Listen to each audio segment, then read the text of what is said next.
Welcome, welcome, welcome to the Wednesday? Wednesday. Yeah, I do need my coffee. Wednesday stream. I hope everyone's having an awesome Wednesday morning. Hey, Chai Bureaucrat, just reset all my shit. Fun morning for Twitch. Oh, yeah. Oh, yeah, we're gonna talk about it, folks. We have to because this is pertinent to not just the Twitch community, but it's not just pertinent to politics, but like within the Twitch community as well. Twitch politics community. Hey, Anarchist Laboratory, how's it going? Howdy, howdy.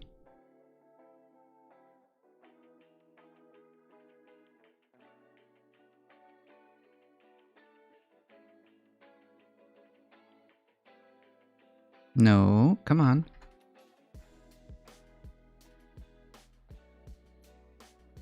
Sorry about that, folks. Give me 1 second. Sweet, I did it. There we go.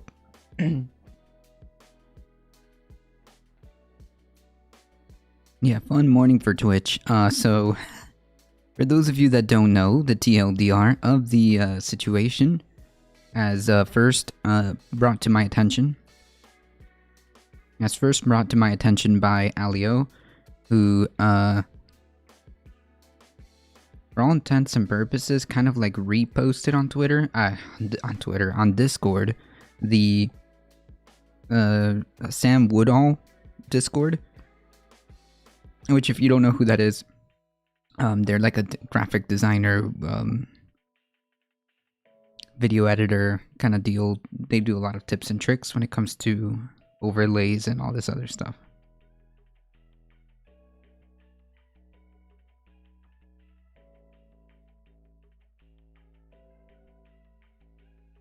Hey, Cham, how's it going?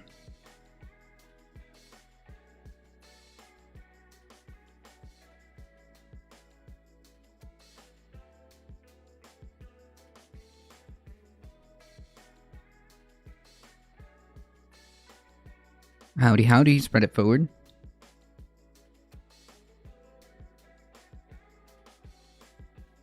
Just watched that vid. Yikes.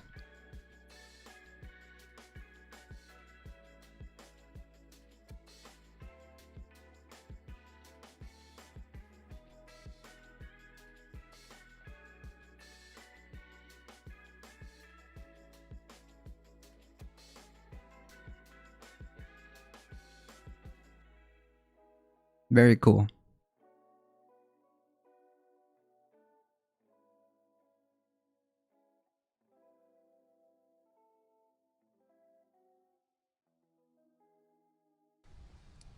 Good afternoon. First, right off. All right, folks, we got a lot of stuff to cover, and not only that, but we may have to have a small intermission during the middle of the stream. During the middle of the stream, as I may need a couple of moments to drop off my girlfriend to the dentist. So if you guys are okay with that, I'll play a video, and I should be back before then. I think about the length of a second thought video. Don't worry, I'll be watching you. I'll be watching you from chat. Okay. Last night I got the Hamlines to watch one of the clips I got of him. A highlight of my Twitch career so far.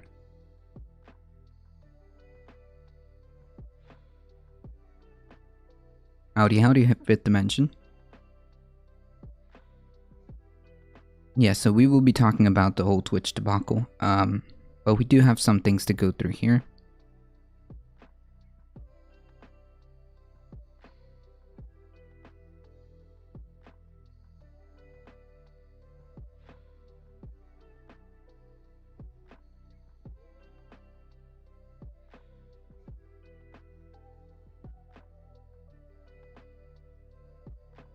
You were a millionaire? We saw it. It was leaked. Oh no. Shoot. I guess I should come clean before, I guess I should come clean before more people watch. Okay? I guess I should come clean before everybody else sees it.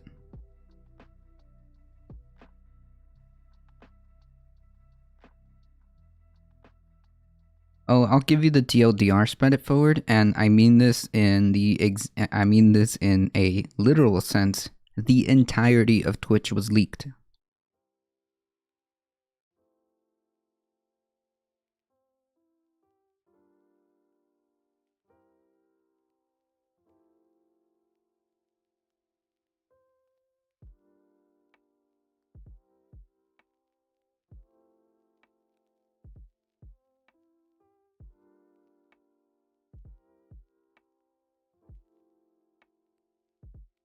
Yeah, literally everything.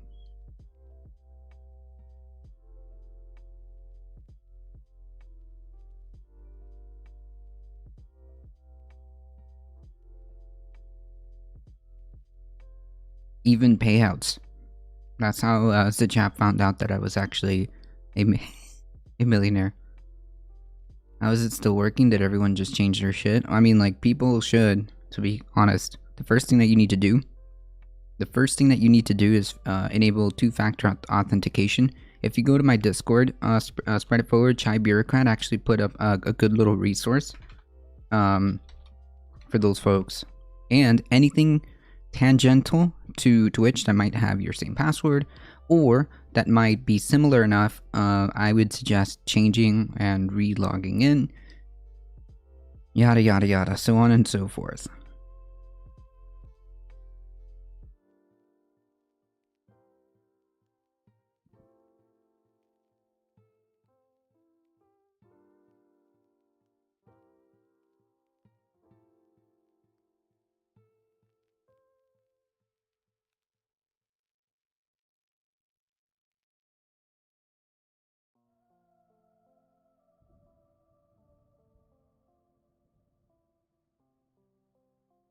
XQC making bank? Oh yeah, yeah.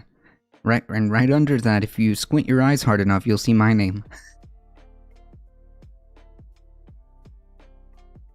Please clap.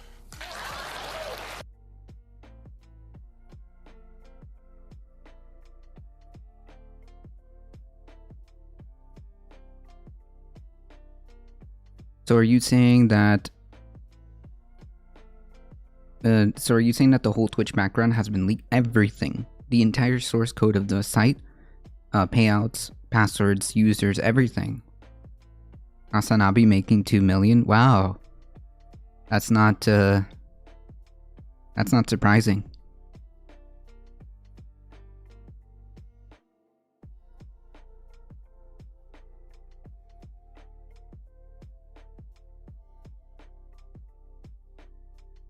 That would not be surprising. Yeah, Twitch. They didn't encrypt the passwords. I thought it was encrypted. I thought the leak was encrypted passwords. We'll take a look at it in a second. Yeah, Twitch was hacked. That was, actually, I saw it on your, notifications. That's how I went, immediately to figure out what's going on.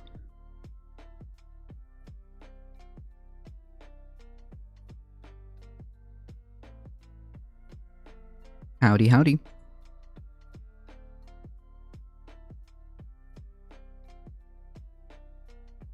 Alright, chat, focus.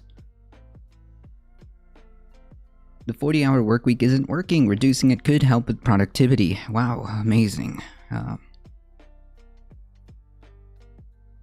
5-day workweek can feel it's preordained as immovable as a number of minutes in an hour. You wake up, you go to work, you come home, then wash, repeats until the weekend.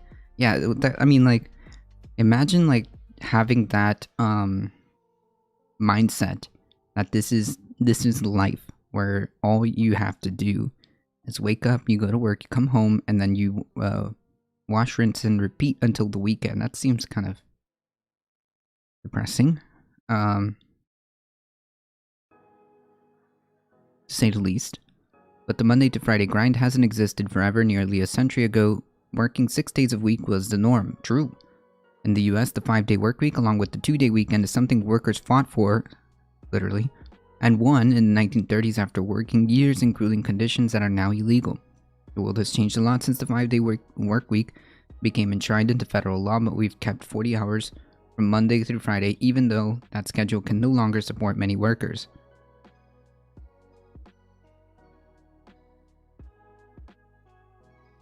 I mean, like, the reality is, a lot of people, I think the majority of the working class isn't working 40 hours. They're working more than that, generally, because wages are so depressed. They are working anywhere from 60 plus to stay afloat. The normal working week doesn't work in many ways. The UK-based researcher Will Strange, who co-wrote the book Overtime Why We Need a Shorter Working Week with Kyle Lewis. It's just hidden by the fact that we're forced to do it. Interesting. Strange says being at work for 8 hours of the day doesn't mean you're operating at peak productivity for those 8 consecutive hours. Jesus Christ. Yeah, I mean, like, they're human beings, just so you know. And also, we're not really geared towards, like, doing a task over and over and over again for 8 hours at a time. It just doesn't happen. Material Squirrel, how's it going? I don't think it has anything to do with productivity either. It's about the quality of life, and we're very productive as it is. True!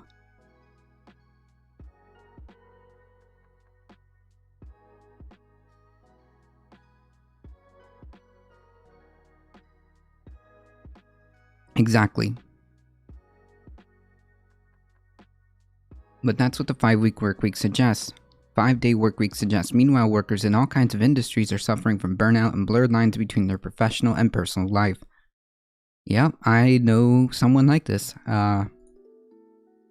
It's really concerning, I guess, because it does take a toll on that person's mental health. I could see it. I could see it. I tell them all the time, you know, there's paid time off for a reason, and you shouldn't be afraid of using paid time off, especially if you have it, and especially if you, I mean, like, there's no reason. If you have paid time off, that's your paid time off. Use it.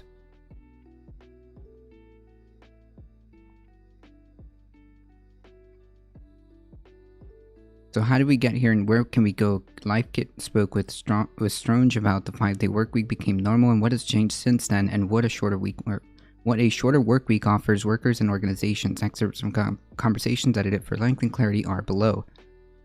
So yeah, basically, there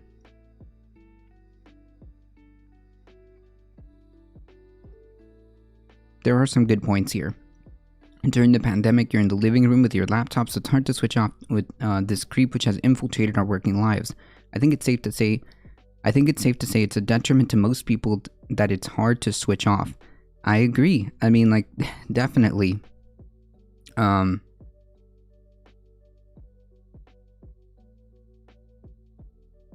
Definitely. But however, you have to have discipline.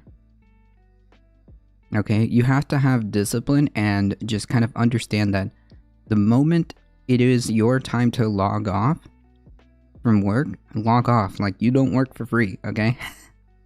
That's something my friend has a tough time juggling, right? Because you're at home. I mean, it's comfort. You know, you're there, you're comfortable, and you just keep working. And it's like, no. Yeah, blurred between professional and personal life definitely hits as a live-in caretaker. Yep.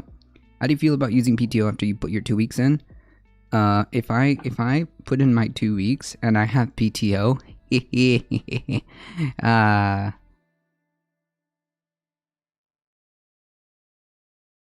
in theory.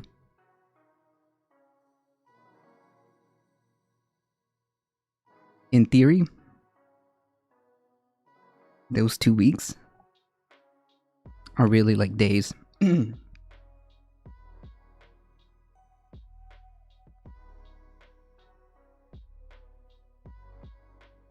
Listen, these companies, the majority of times, do not give a flying fuck. Okay? The majority of these companies do not give a flying fuck and will fire you and replace you at will. Okay? So why should you? I am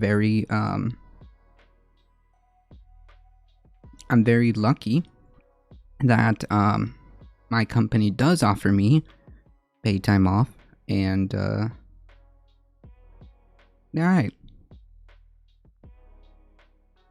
But I'm just saying, I also understand that at any point they can just tell me, you know what? We're gonna let you go. Sorry. They could do that. It is a possibility. And so I'm not really that too worried about taking time off whenever I can. I'm not too worried about taking time off because I know that, first of all, I earned that shit. I work Monday through Friday, 8 hours a day. If I have time off, I'm gonna use it whenever the opportunity comes. My work only pays out 5 PTO. What? I have 13? Yikes. My work pays out PTO. Hey, Pat Rat. I've never had paid time off in my life. Holy yikes idea, guy.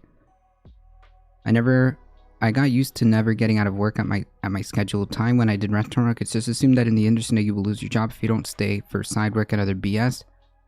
Oh man, I'm sorry, Material Squirrel. I couldn't do it. Listen. It says 8 p.m. If my time says 8 p.m., because I work from 11:30 to 8 p.m., right? That's my schedule. 11:30 to 8 p.m. I work from home. I'm very lucky that I get to continue to working from home, which is why I appreciate that aspect, that my job let me stay here, let me stay home. It's really been beneficial for me in terms of like allowing me to continue to stream and stuff. So great, I love it. But I don't log in before 11:30.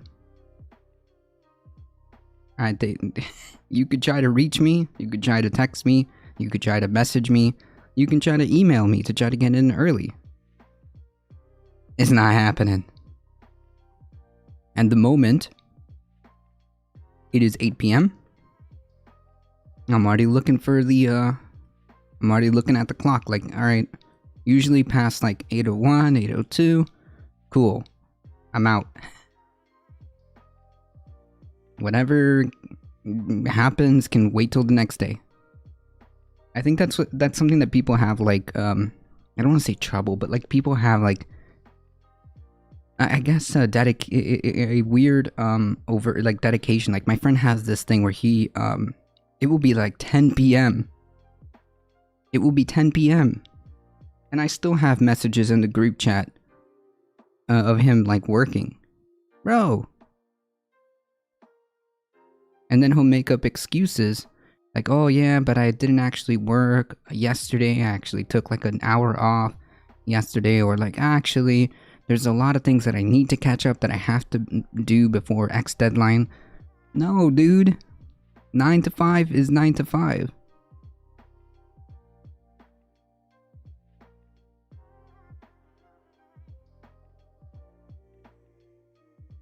If not, I would totally understand using that up before quitting. Oh yeah, 100%. I've searched myself for Twitch. I'm not found, so has my personal data been breached? Fifth dimension, everybody's data is done, alright? Everybody's data is toast.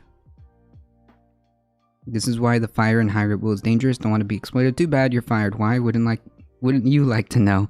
Right. And it's usually, they don't really give you a reason. I don't know if anyone has been let go in a at-will employment, but they don't really give you a reason. They're like, you know what? I'm really sorry, but we're just gonna have to let you go.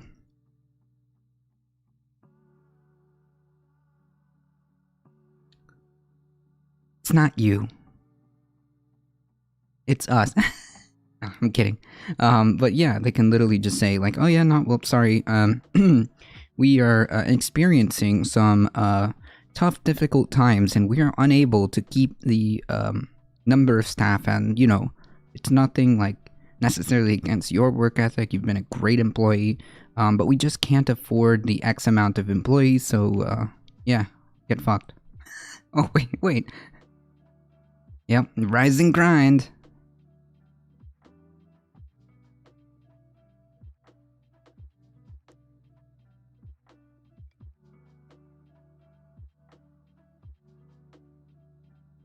Which, to be fair, if you have that type of attitude of rise and grind, and that's your personal attitude of how you just like to do things, that's cool.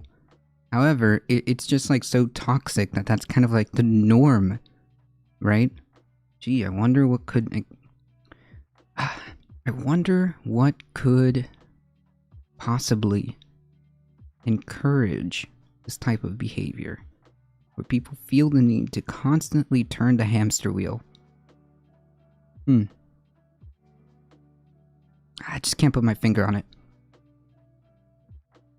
Now, during the pandemic, you're in your living room with your laptop, so it's hard to switch off the screen, which has infiltrated our working lives. I think it's safe to say that it's a detriment to most people that it's hard to switch off. Yeah, we just have to be disciplined and understand that your mental health, your physical health, is infinitely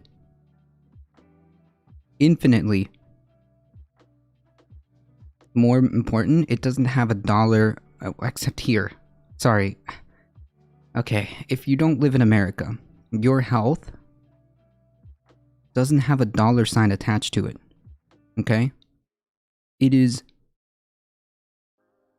infinitely more important than losing a day of work to recover if you're not feeling well. It is infinitely more important than you worrying about what happens if you take one day of paid time off. I mean, like, really.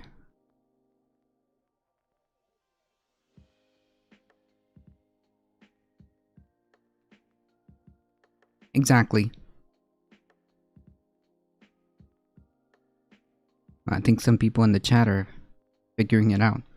Giving away the game, chat. I would love to see the 30-hour week and 30-hour weeks and higher pay to match it with current annual salary. I think life would be much more balanced. It wouldn't work for my company or most companies. People can't afford to lose 20% of their paycheck. Yeah. So the idea, Pat Rat, where it has been implemented, these ideas of like 4-day work weeks, where pilot programs have been wildly successful, they didn't change. Here's the caveat: they didn't change the salary of the employees. The pilot programs that have been tested, not just in some states here, I believe, but in other countries as well, the pilot program made sure to do that with the caveat that the employees who are participating in these pilot programs do not lose their actual salary. So they'd be working the 30 hours or 32 hours, whatever, -8 of the 40. But they would be paid the same. They would be paid the same as if they worked the 40 hours. And those pilot programs that have been done have been wildly successful. Not only are employees like much happier because, turns out, if you allow them to have a healthier work-life balance, that they'd be much more happy to go to work. They're much more happier in the company, even if they don't like the job. Even if they don't like the job necessarily, they feel better. They feel better because they have a more healthier balance of work-life relationship. They get to spend more time with their family. It improved their mental health. It improved their physical, literal health. So yeah.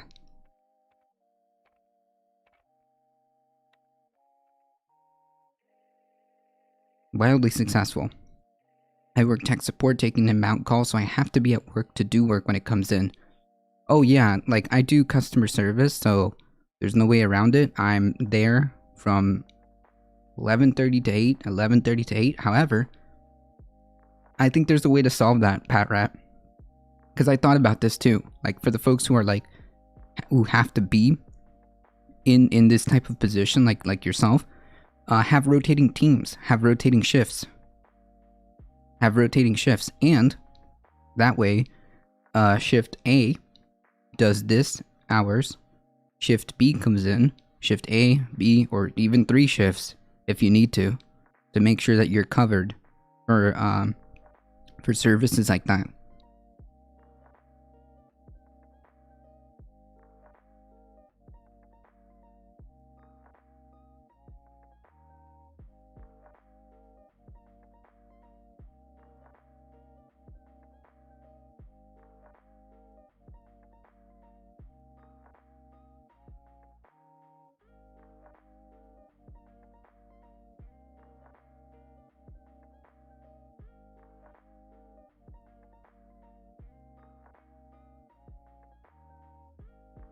How a shorter work week addresses the second shift women perform at work and at home. And this is also a, as this article points out at the bottom, this is also a women's issue too, by the way.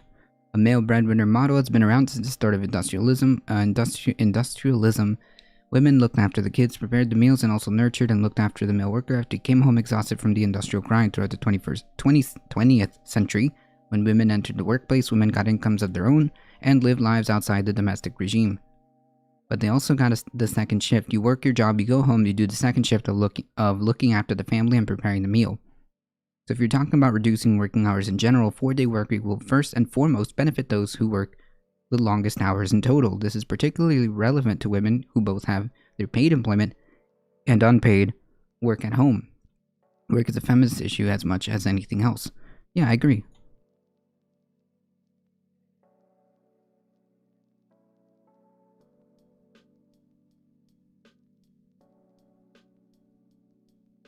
Yeah, good call.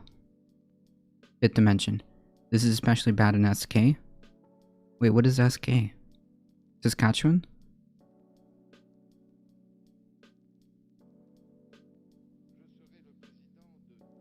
Oh, South Korea? What? Howdy.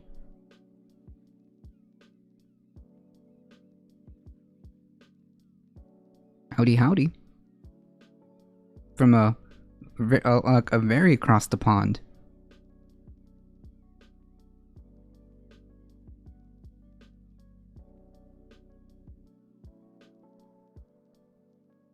Here's another important point.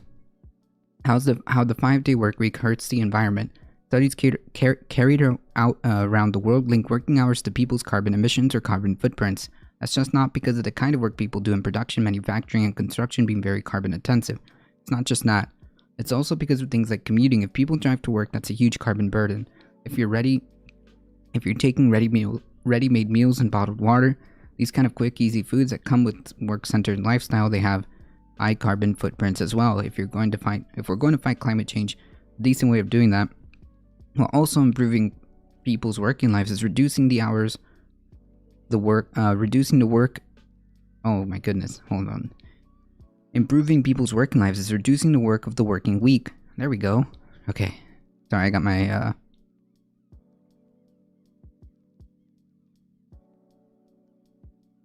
my words twisted up there. Yeah, women are expected to work now, but none of the caretaker burden has shifted to men. Yep.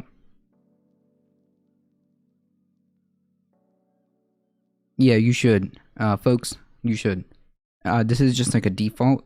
I mean, I'm a streamer, so this is kind of like par for the course. But yes, fifth dimension is correct. I have the ultimate leak protection, being fucking born in public and in private. Well, I mean, I wouldn't say that, Material Squirrel. At least you're hanging out here with us.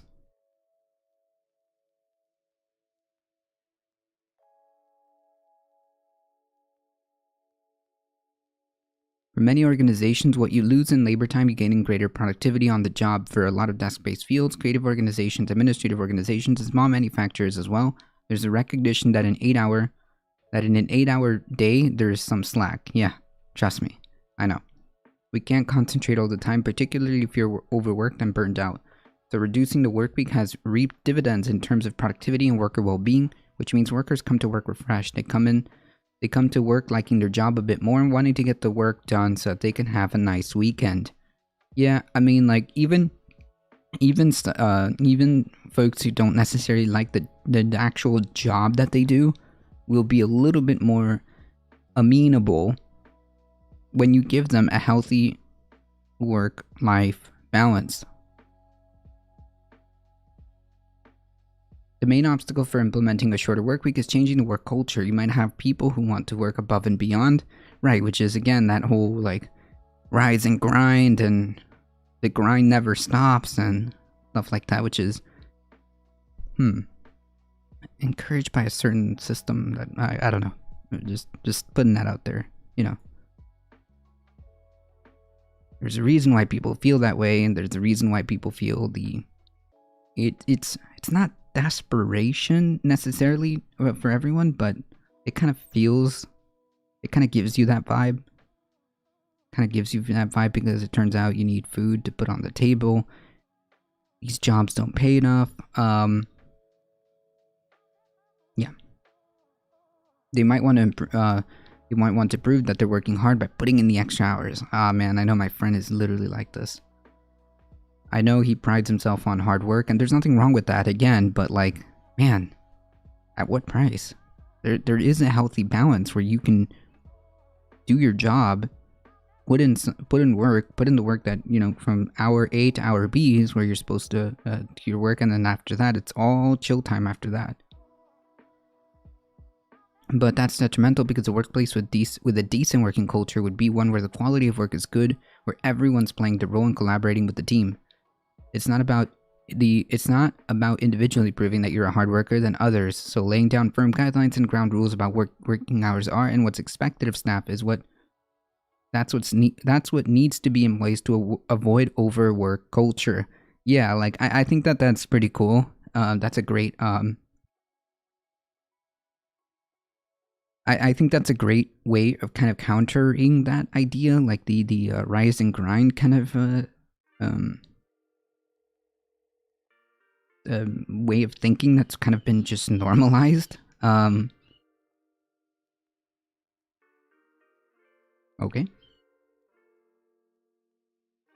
This is all really complicated. Can I just call millennials and Gen Z lazy and make avocado toast memes? True.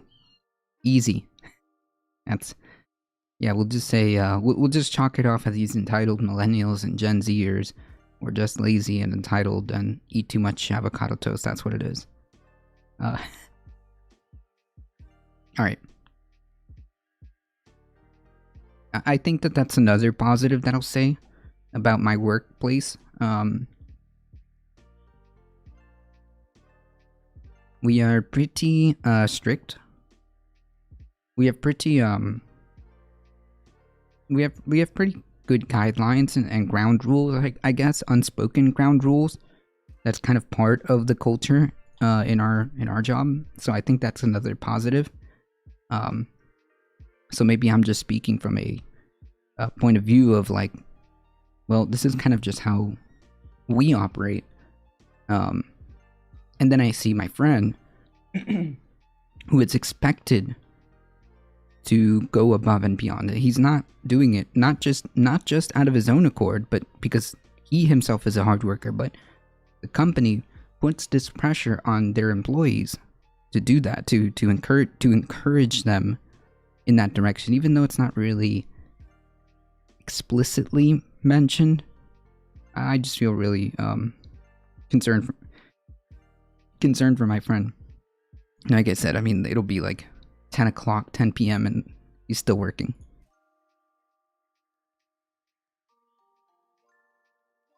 I think we should all be interested in the future of work. We're all workers of one kind or another, whether it's manufacturing or service sector or radio. The future is something that we can and should shape, of course. I mean, everything that we do here does shape the future, whether we realize it or not, right?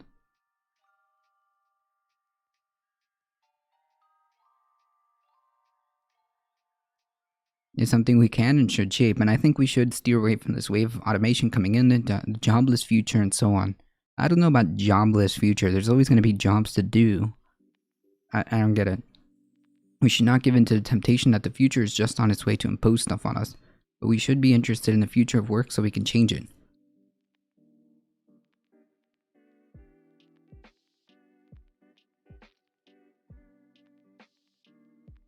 This sounds quite banal, but a lot of people just get their life administration done So the weekends are entirely cleared to do all the fun stuff they want to do. I've met people who say they used to brew beer and they want to get back into that, and a lot of people just want to spend more time with their family and pick up their kids from school and so on, which I think is quite man, the plebs. Man, the plebs, all they want. Can you imagine? The poor's, all they want is just to spend time with their family, pick up their kids from school. It's quite heartwarming. Imagine. Human beings just want to be with like their family, their friends, pick up hobbies.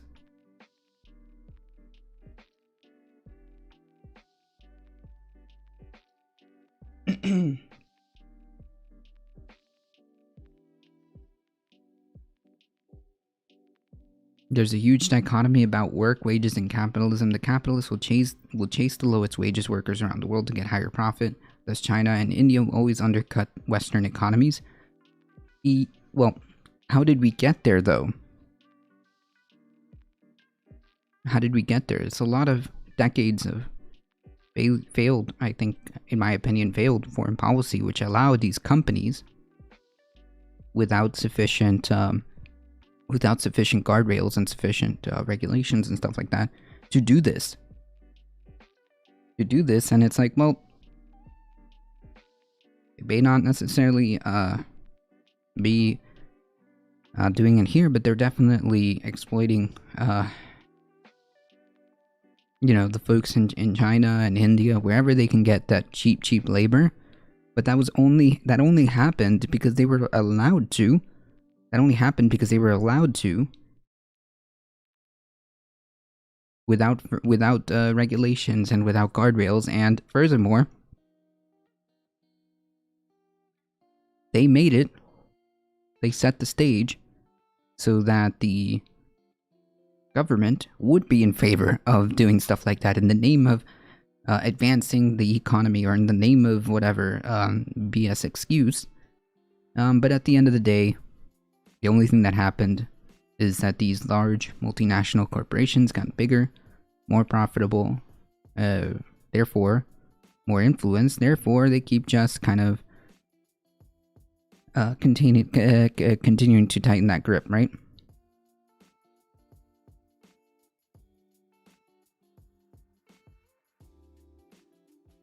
Yeah, companies will do whatever it is to make sure that they can, if it saves them a penny or if it makes them a penny, that's where they'll go. Hey, Thundera.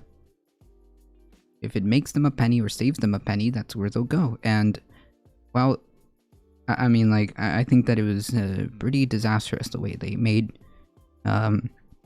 it the thing to be able to just do that in China and India and wherever else we have, like, this very exploitative industry.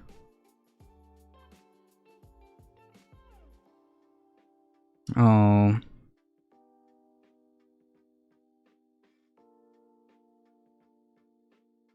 Someone's having... Oh no, someone's having an aneurysm. Except Automod isn't gonna let you do it, my friend.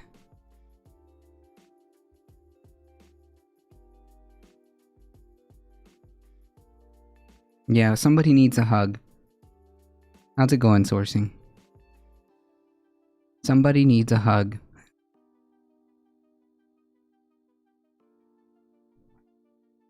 It's okay, my friend.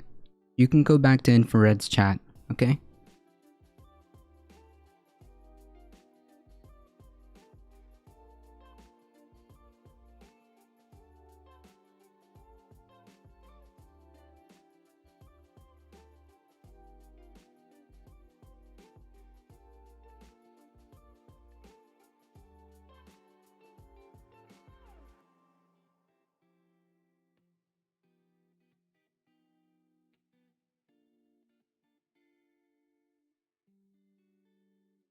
Yeah.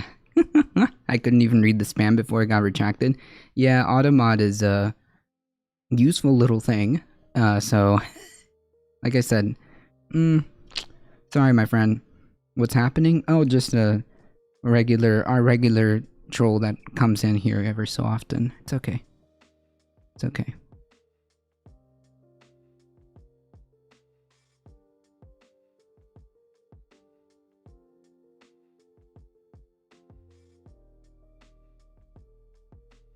You had infinite time to make a good copy pasta.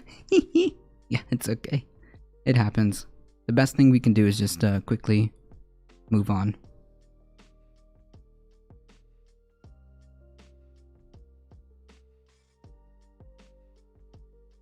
I just hope that person like finds a hobby or something.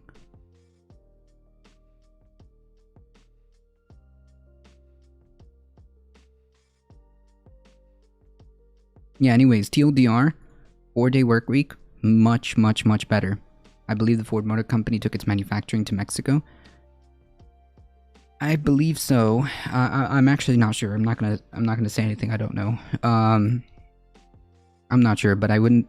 So the TLDR is that they will absolutely move to Mexico or absolutely take their business across to China and India and move their operations there because it's cheaper and they were allowed to. So hey, yeah, that's just it work. That's just how it works. If it gives a penny or saves a penny, that's what the company will do. Anyways, TLDR, 4-day work week. There's been multiple pilot programs of how this works. It's much better, and I think that especially in nowadays, it is incredibly important to understand or to put guardrails, I think, regulations and stuff like that to reduce the working week, I think, with the caveat of being paid the same.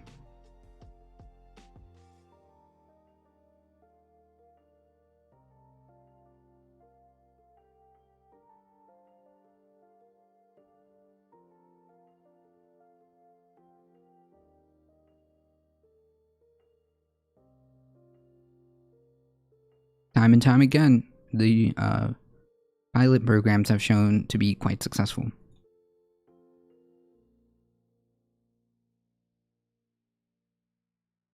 If we don't let these companies just do whatever they want, to move their operations out of the way. Oh, hold on.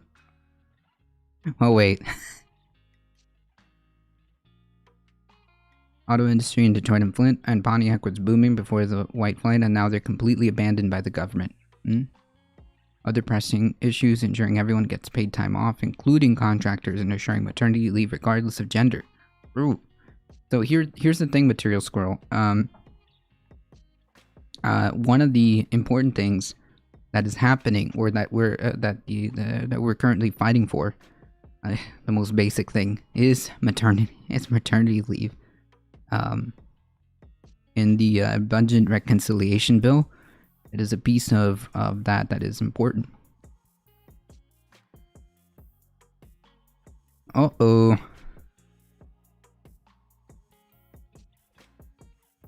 There's one caveat to this: workers' holidays diffused by breaking up work patterns and locations. I think so. Wait, what do you mean by that? Wait. What do you mean by that? Uh-oh. The head of the major New York City police union has resigned after FBI agents raided his house and the union office Tuesday morning. According to a letter of the Sergeant's Benevolent Association board sent to the union members, President Ed Mullins agreed to step down from his position after the board asked for his resignation. The nature and scope of the criminal investigation. So it's not like some... it's not some, light stuff. It's not some light stuff. There's a federal criminal investigation happening. The nature and scope has yet to be determined. However, it is clear that President Mullins is apparently the target of federal investigation. We have no reason to believe that any other members of the SBA is involved or targeted in this manner. Earlier Tuesday, the FBI and U.S. Attorney Office for Southern District of New York executed a search warrant at the union's Manhattan's headquarters. According to the statement, FBI agents left with cardboard boxes filled with evidence. CBS New York reported an FBI spokesperson said the search was part of an ongoing investigation and had no further comment. Ooh.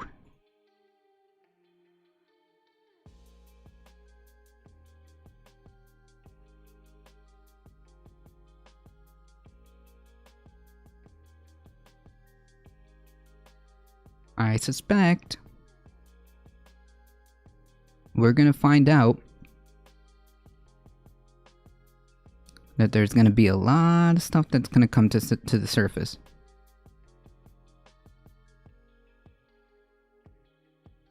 We're gonna find out that there's gonna be some stuff that's gonna bubble up, because I know from what I understand, and I could be wrong, somebody can fact check me. The NYPD just as a general, I guess, knowledge, is one of the most corrupt, one of the most corrupt and brutal police departments that we have. I think they have, just by themselves, the New York Police Department has over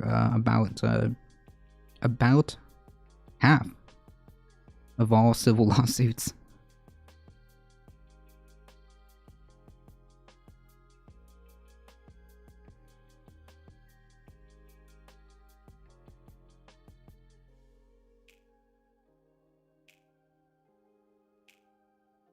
FBI agents also raided Mullins' home on Long Island on Tuesday. CBS New York called an attorney for Mullins and so far has not received a reply. No charges have been filed. But yeah, I mean, I assume that they're just executing a search warrant to grab the evidence, and then if there are charges to be filed, that will come.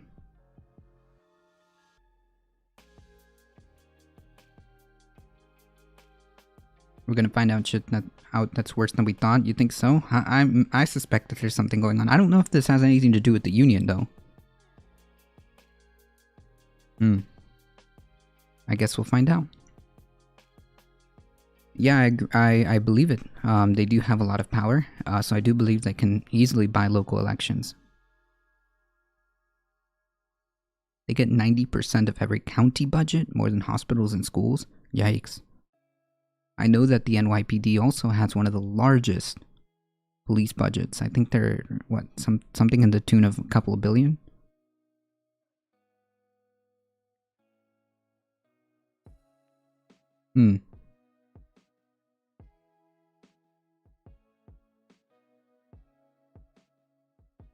Me thinks there's something brewing under there.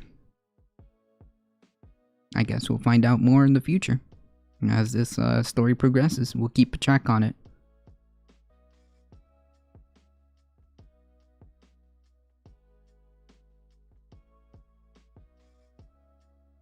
$6 billion, thank you.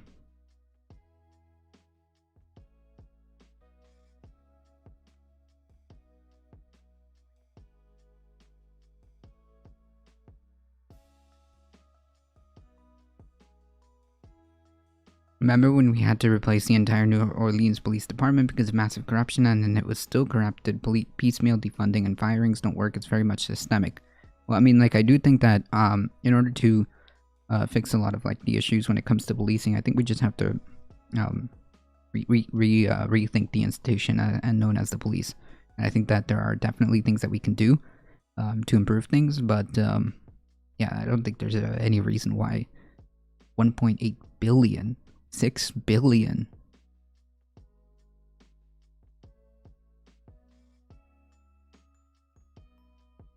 I am getting paranoid. Suddenly Swift Valks is following me. The profile for Swift Valks.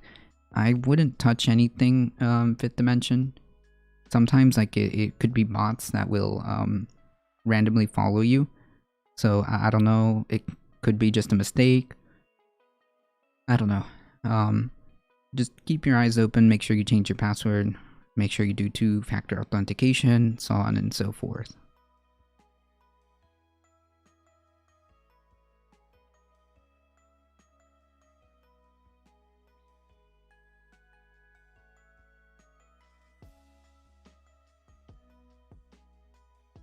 Yeah, there's the silver lining is you may just assume you're popular and cool, and that's why they're following you. True. Biden Senate filibuster change on debt a real possibility. Senate Democrats are quietly, well, not quiet if it's already all over the media. Wait. It can't be quiet if it's all over the media. Raise the debt ceiling from the chamber 60 vote to exempt raises in the debt ceiling from the chamber 60 vote filibuster threshold. Yeah. I think that the debt ceiling is a meme. I think the debt ceiling is a meme. It's a political football that's used. That's literally what it is. Does anyone know if other countries have a debt ceiling?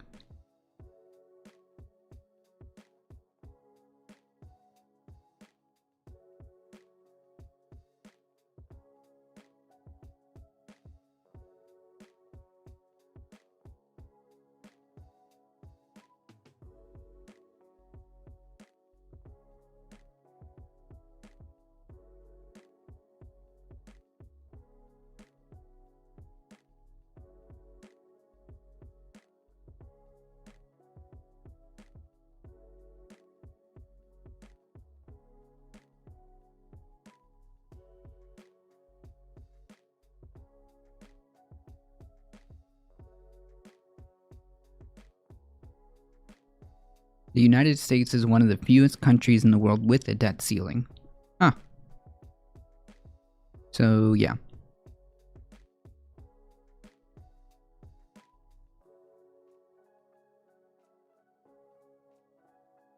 I believe the debt ceiling vote is today. Well, huh. We'll check that out.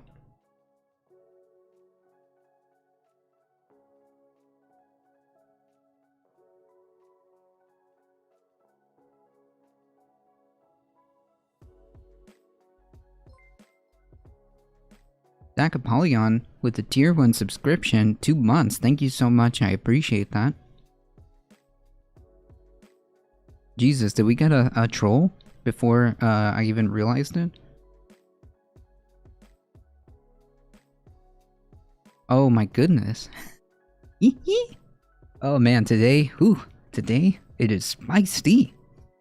The folks who have nothing better to do with their lives, which is really funny to give it the message, are coming out in force today. Thank you, Darknet. I didn't even see that one. I believe the debt ceiling is going to vote for today. I don't know. I'm going to check that out. We could find evidence of the worst and abuse and murder, uncover details for generations of racism, and none of them will ever get a slap on the wrist. Well, yeah, it's a problem, Tendera. Maybe, and hear me out. Here, it might just be a wild thought of mine, radical thought. Maybe, just maybe, there should be some type of robust accountability measure, a robust system in place where if an instance like this happens, a cop will suffer swift and strong consequences. I don't know.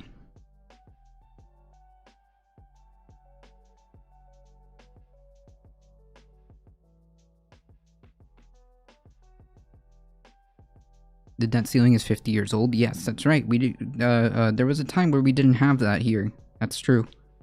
That is true, Alio. And the rest had the IMF. Ah.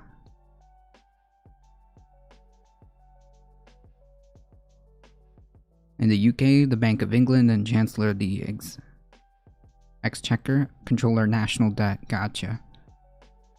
I just have absolutely no hope on this topic. In terms of which one? New accounts get highlighted for me, so it's easy to spot them. Oof.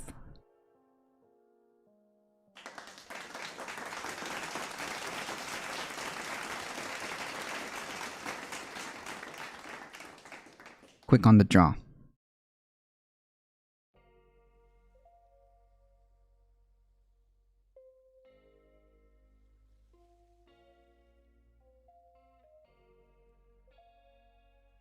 Oh. Oh, it's a... Oh. Man. I gotta pay more attention to this FFZ. In terms of any justice, it never happens ever. That's not 100% true. I think that the best thing that you can do, Tendara, is get involved in your local boards and show up to meetings and stuff like that, because that is where things get controlled by your local police department. If you feel like if you have the option, okay, if you have the option, show up at your city council and know who they are, know who's the going to be the elected sheriff. If you have a county where you elect the sheriff, pay attention to those. This is why it's so incredibly important to pay attention to local elections, right? Well, they left the gold standard and moved on to free float interest rates and money creation, hence the debt ceiling. Ah, they snuck that city council vote on us. That's why you gotta keep eyes open, Tendera. I know it's hard. I know it's hard, and I know it's frustrating because sometimes they do that. They do like these, we're gonna have a special session right now, So I get it, but we can only do our best within, within our purview. So whenever you have that ability to vote on city councils or when those elections come up, please just pay attention to what happens, or try to anyways, or get folks in your community to get organized and pay attention, Howdy, howdy.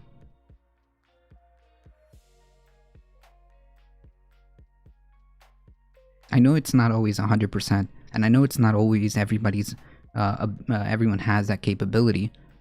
But hey, if you can, when you can, try to keep them eyes open. Power and organization needs to be built outside the bourgeois political economic system. Well, that is true. If what you're referring to is kind of like building a parallel system, I think I'm in favor more of that route. So if you hear me talk about stuff like making sure that, for example, giving incentives to have capital for worker co-ops, prioritize worker co-ops in tandem, or encourage unionization for these huge multinational corporations. Sure, these are things that we can do.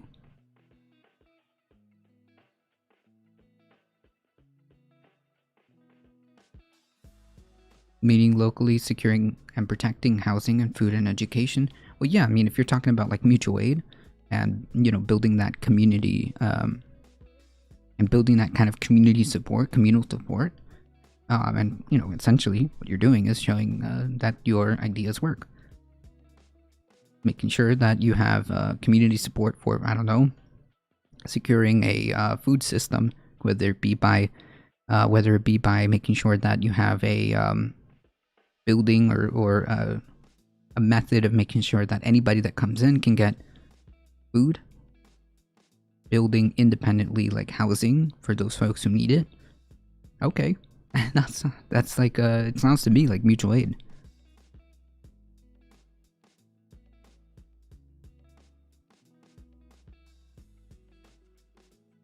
Independent community resources, right? Like, yeah, I think what you're describing sounds more like it sounds exactly like mutual aid, which I'm not necessarily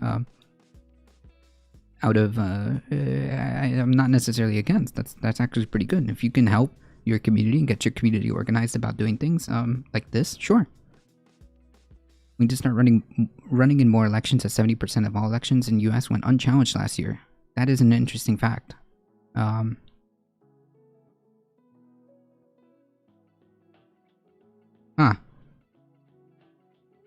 Also makes you think, right?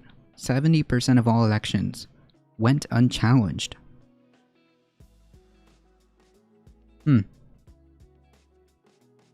That's just a thought.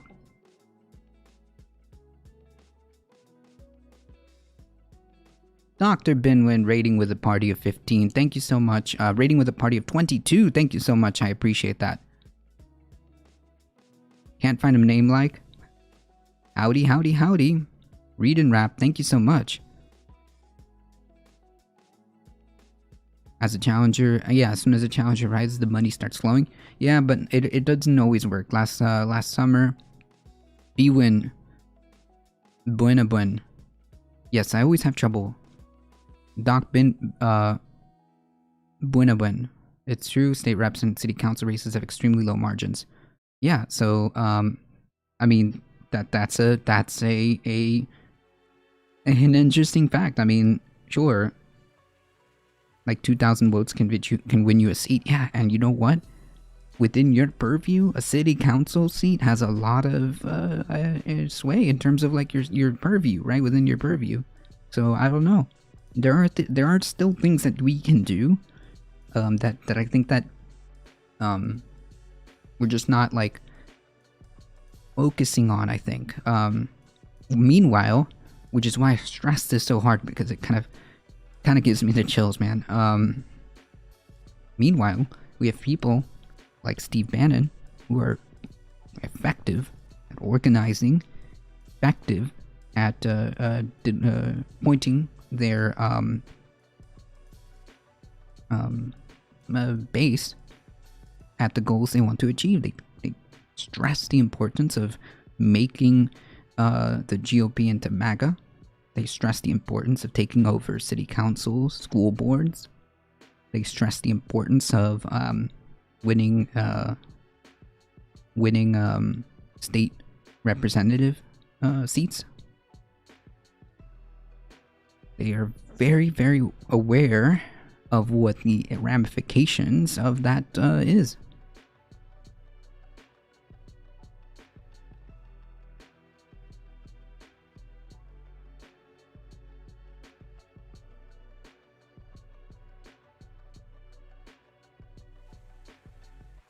With that local organizing going on, you'll be hamstrung by a bourgeois political system.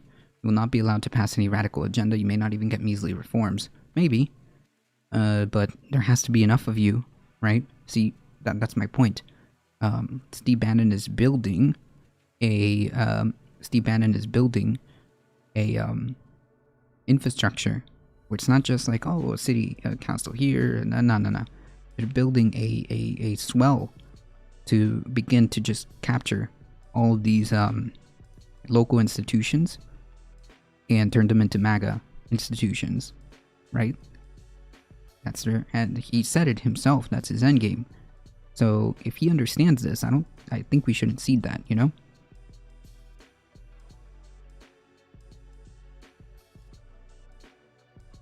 I learned that from Snapchat. As the company is raising awareness about it, they're helping people find positions that are having an election this year. Interesting. One of the rare times where Snapchat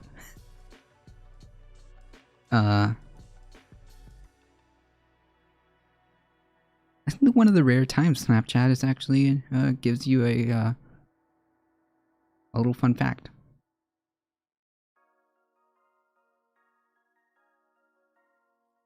Most people are okay with it. Well, they're okay with it because we've grown complacent.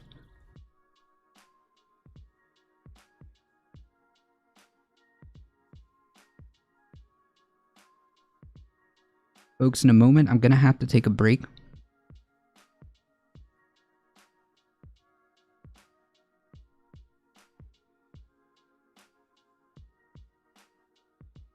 Hey, Skidded here. We're gonna have to take a break so I can take my girlfriend to the dentist. I don't know why they're doing it, but they're doing it. There are 4 offices that are up for election that I didn't know about. Yeah, I mean, like, that's... I don't know. I was doing my password reset during the raid and I missed it. It's all good. Don't worry, we're gonna talk about this whole Twitch debacle thing.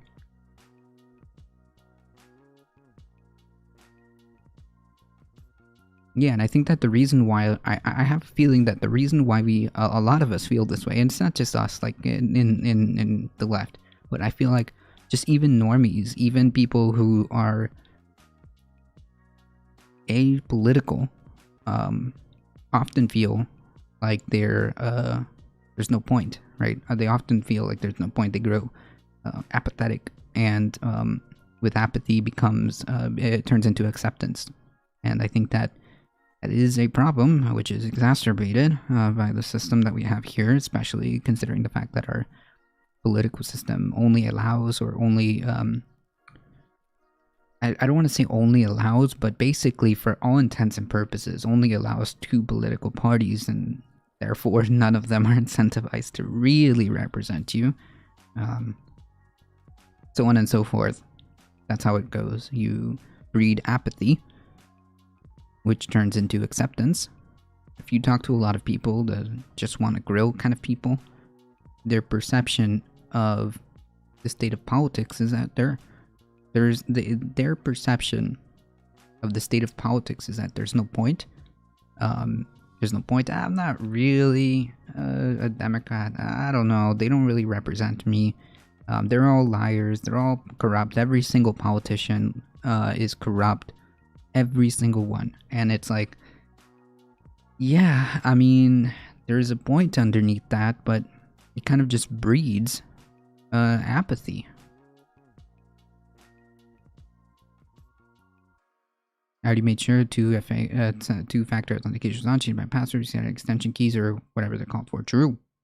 That's what you need to do. People just want the line to go up. Yeah.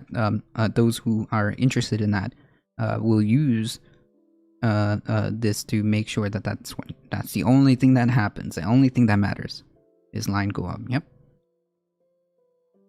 What the heck, Dandara? Yikes.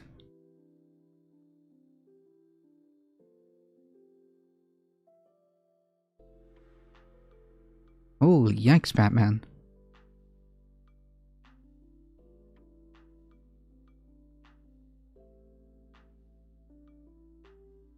Well, I could see why. Jesus. Yikes. Yeah, the line goes up because we're incentivized to support the system because it's just we've been conditioned and complacent that this is just the way it is. There was no point. Why would you run for a city council thing? There's just no point. Why would you run for being a representative? Or why would you even vote? I mean, all you're gonna do is just get the same thing, right? Why would you vote? But it's like, I don't know. It's really the point of our political system, not to truly represent people, not to support popular agendas, but to sustain the power for a few and discourage any active participation. Right. So I think that we can use that. I think we can use that to kind of make the argument that we should be participating.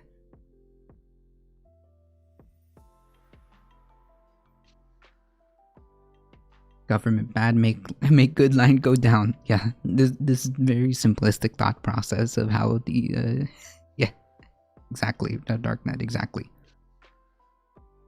I printed out text threatening me and they said they couldn't do anything. Yikes.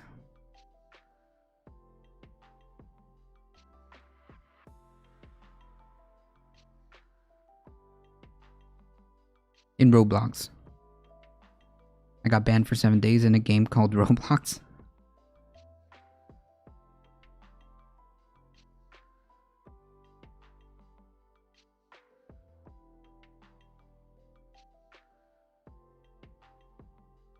Alright, so we're getting a little bit sidetracked. The TLDR of this is the Democratic Party is attempting to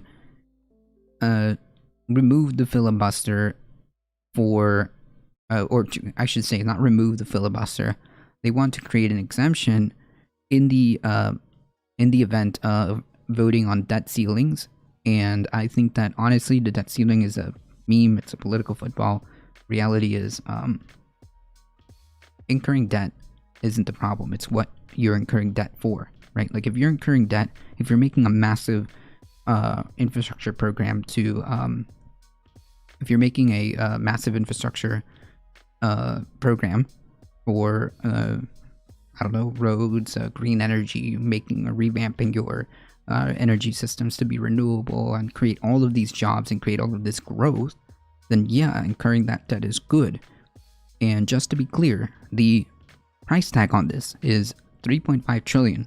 Sounds like a lot. Over 10 years.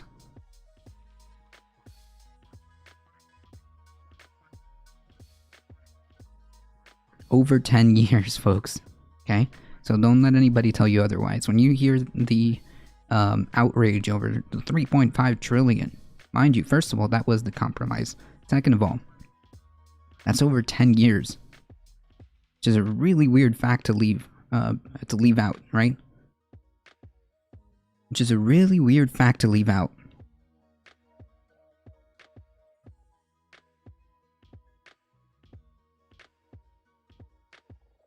I received a 1-day suspension for a red star on the head of my emote. What? Oh, that's right, Skidded here. That's right, we were talking about this. You came to the conclusion, or like basically, we've come to the conclusion that somebody's like, doing this on purpose, right? Ron barely got his badges or emotes approved because of the hammer cycles or stars. Heard about the possibility of minting the $1 trillion coin. What? $1 trillion coins? What? I wouldn't see the purpose of that, because only like one person's gonna own that. That'd be the Jeff Bezos.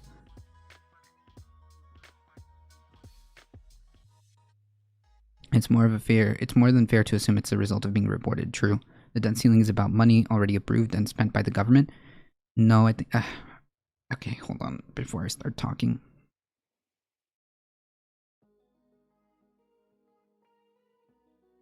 I think the debt ceiling is the limit of what the government can spend.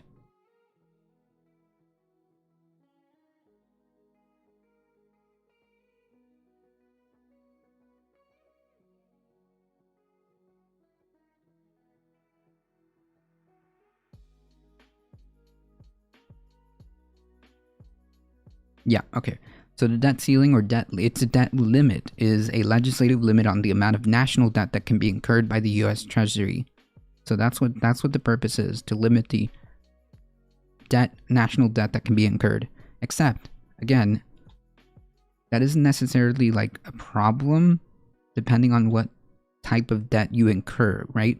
Like if you're incurring debt to, I don't know, revamp the infrastructure system to provide like really robust social safety nets to set them up, then that's not really a problem, because the return on investment, or the economic growth that provides, is pretty good.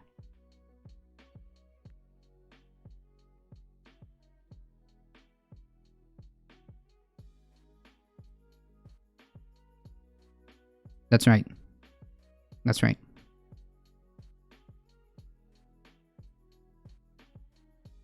So anyways, they're thinking about carving out an exception for this, which I think that I mean they should. They should, because there's a lot of important stuff that we need to pass, and it's going to I'm sorry, but it's going to require us to reorganize our priorities and spend money where it needs to be spent, right? I mean, like, I don't see the problem with attempting to spend. Yeah, it's self-imposed. I don't see the problem in attempting to spend what would effectively be a percentage point of our budget and mind you, this is all during 10 years, okay? 3.5 trillion during 10 years. Can somebody do the math for 700 and something billion times 10? That would be the military budget. Can somebody do the math on that? And just think about that. So 3.5 trillion over 10 years for crucial basic plans. Basic, because I mean, the most basic of basic things are being proposed here, right? The most milquetoast of proposals is what we're fighting over, right? And it's just incredible.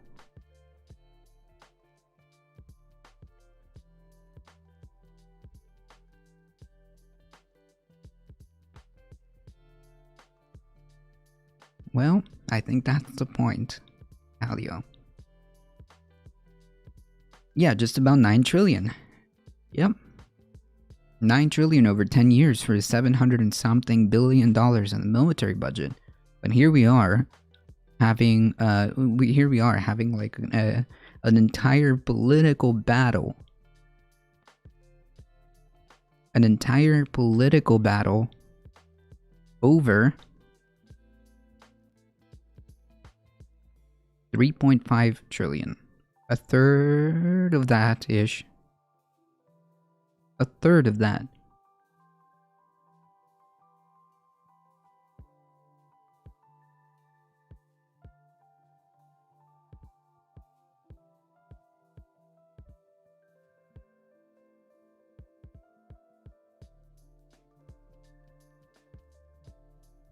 Yes, Nandera.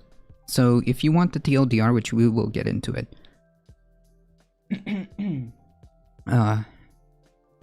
entirety of Twitch was leaked.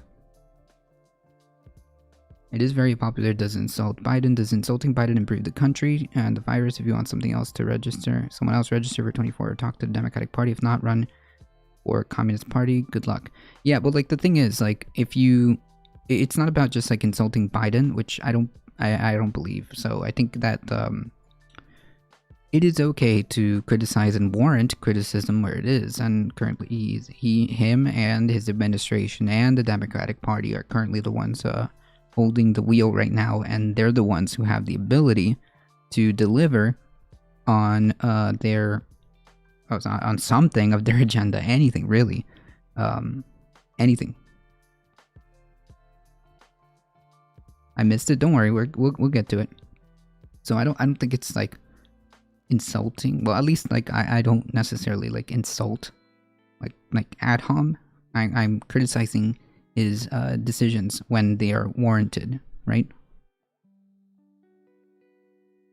So just to be clear, like for example, my biggest quarrel with him is the continuous rhetoric of how important climate change is and how we're going to do everything that we can, how we're going to do everything that we can to address the climate crisis, and how it's such an important part of Biden's agenda, and how it's important, and nothing is great, nothing presents itself as a greater danger. But where are the actions behind that type of rhetoric, you know? I would just like to see something to put on the board, right? And like, I get it. Extrapolate the GOP, because they're not going to support any of that. It is quite fair to then criticize the own Democratic Party for their inability to get their ranks, the collective S together, you know?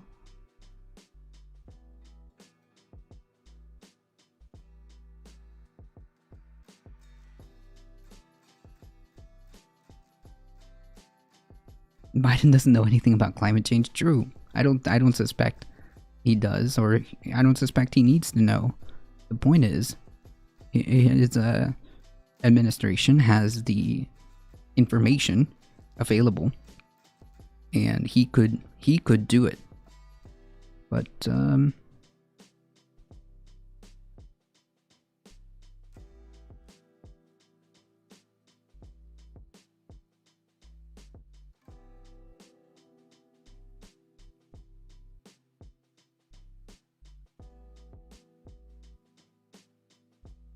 is it true Trump's tax cuts racked up $8 trillion in extra debt?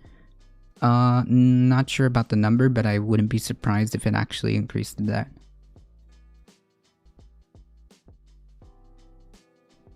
Anyway, so the TLDR is why I have such a why I have a I guess a bone to pick, so to speak, is because like the rhetoric isn't matching the actions, and I'm very frustrated. I'm very frustrated, and I think that we can do better. I think that we can do better. I think that we can acknowledge the fact that we haven't done anything, but talk. And I feel like we're now at a turning point where the decisions that this administration puts forth, or the indecisions, are what's going to kick off whatever snowball effect or whatever domino effect that happens in the future. I think that this is the pivoting moment, and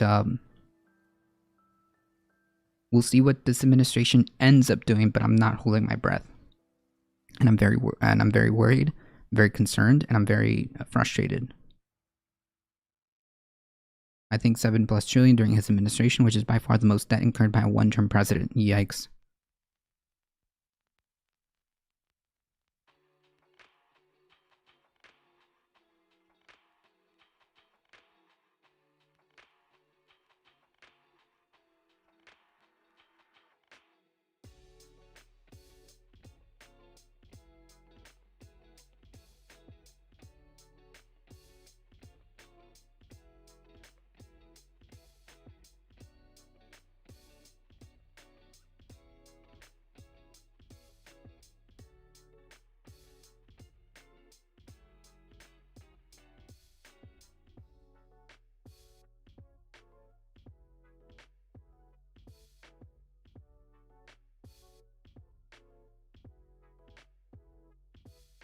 Okay, so we're gonna do the Twitch story, and then we're gonna get into these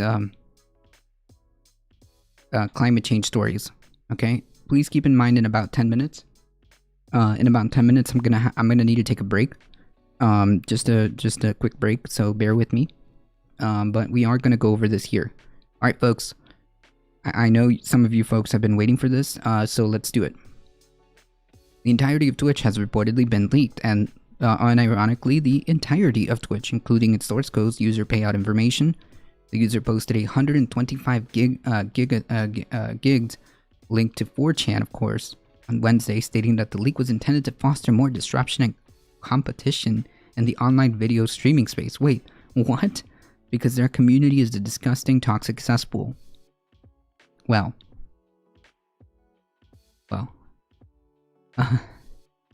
VGC can verify that the vials. I mean, we just literally saw a couple of wonderful folks come in with really neat messages. So yeah, it can be a disgusting, toxic cesspool if you let it be. VGC can verify that the files mentioned on 4chan are publicly available to download as described by the anonymous hacker. One anonymous company source told VGC that the leaked data is legitimate, including the source code for the Amazon-owned streaming platform. Internally, Twitch is aware of the breach, the source said, and it's believed that the data was obtained as recently as Monday. So, 2 days ago, folks. We've requested comment from Twitch and we'll update this story when it replies. So, the leaked Twitch data reportedly includes the entirety of Twitch's source code with comment history going back to its early beginnings, creator payout reports from 2019, mobile, desktop, and console Twitch clients, proprietary SDKs and internal AWS services used by Twitch, every other property that Twitch owns including IGDB and CurseForge, an unreleased Steam competitor codenamed Vapor from Amazon Game Studios. Yikes, so they're gonna try to like take over Steam too? My goodness. Twitch's internal red teaming tools designed to improve security by having staff pretend to be hackers. Oh my god. So they even took that? Oof.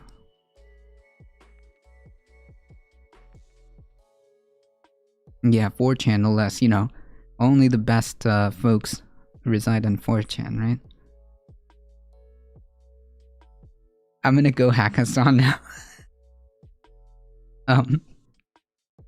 Change your password, set 2FA, reset stream keys, exactly. I mean, Twitter and Facebook are right there, you know, true. Change your passwords, yes. If you guys go to the Discord and the exclamation Discord, on the general channel, Chai Beer Cat has actually posted like a little, I guess like to-do list. If you are a streamer or a avid user of Twitch, please make sure that you do all of this. And please make sure that if any of these passwords have any resemblance to any other passwords that you have on anything that's connected to Twitch, that's connected to anything, please make sure that you change all of that. Real Dan Cody rating with a party of 15, thank you so much, or 22 viewers, thank you so much, I appreciate that. Howdy everybody. I was using a previously hacked password, so joke's on them. Hey Sir Yogi. The British are coming. Red crochets. Look at all these awesome folks. Yes, change your linked account passwords to be safe, delete your Twitch wallet cards, everything that may, the bruvs are coming. Good to see you. Thank you so much for the bait, I appreciate it. Please go follow twitch.tv/RealDanCody. Please, just a quick announcement. Please go follow twitch.tv/AlioShare, twitch.tv/RealDanCody, twitch.tv/BreadCrochet. Let's see, did I miss anybody here?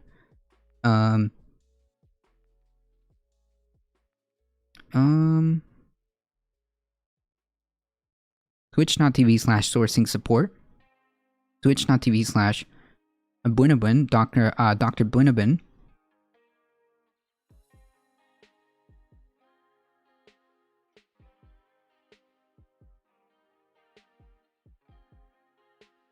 I am Hassan now. Rowley DV, thank you for the follow, appreciate that.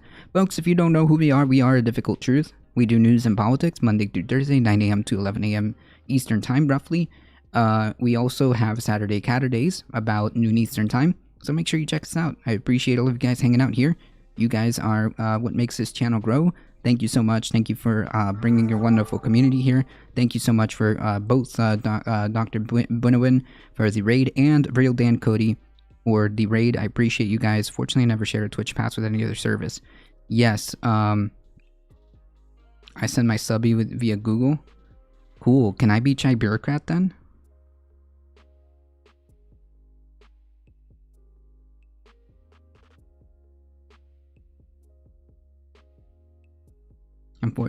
However, the phone number or CC number is now public. Yikes. No worries, you do the good work here. I appreciate that. Thank you. Thank you. I appreciate that. So folks, TLDR of what was hacked from Twitch, the entirety of Twitch's source code, everything from the source code to all of payouts, passwords, everything. Some Twitter users have started making their way through the 125 gigabyte of information that has leaked, with one claiming that the torrent also has encrypted passwords and recommending that users enable two-factor authentication to be safe. If you have a Twitch account, it is recommended that you also turn on two-factor authentication, which ensures that even if your password is compromised, you still need your phone to prove your identity, either SMS or an authenticator app. So please make sure you do that. So right now, it looks like they haven't quite decrypted it, but just change your passwords to two-factor authentication. Okay, if you're a Twitch streamer, please make sure you take all of these precautions. The torrent also reported includes Unity code for a game called Vapor World, which appears to be chat software based on Amazon's unreleased Steam competitor Vapor. Meanwhile, Vapor, the codename for the alleged in-development Steam competitor, is claimed to integrate many of Twitch's features into a bespoke game store. Finally, the leaked documents allegedly show that popular streamers such as Shroud, Nick Merckx, and Dr. Luba have earned millions from working with the popular streaming platform. No way! News to me.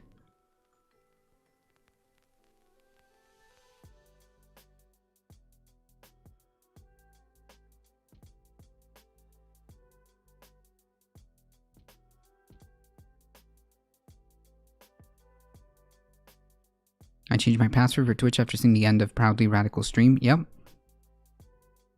Yep, that's why I'm just don't be a boomer, use a password manager. True.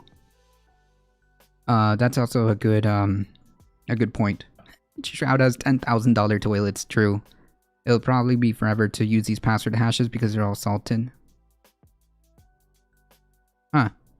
Yeah, just like delete student. Yeah, like, wait, yeah, like out of all the things that you could possibly use your talents for, this, and again, I'm just speaking in a Roblox video game, in a video game, out of all the things that you could use your talents for.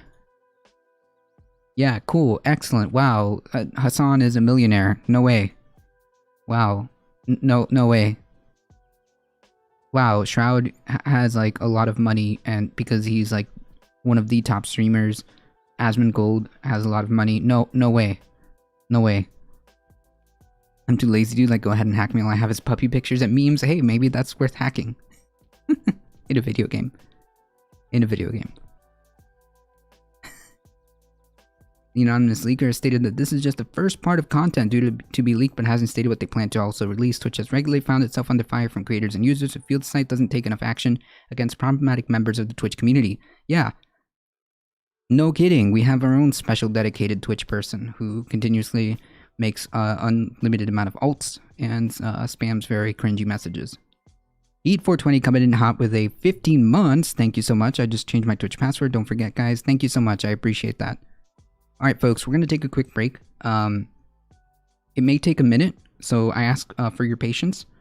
So it may take a minute, so I ask for your patience. I will put on a great video in the meantime. My payout is just my payout info is just my bank info. Sweet. I do have a video queued up for you guys, so hold on. Brilliant helps you see math in a new way. From the Pythagorean theorem to the area of a circle, algebraic properties, and more. Brilliant.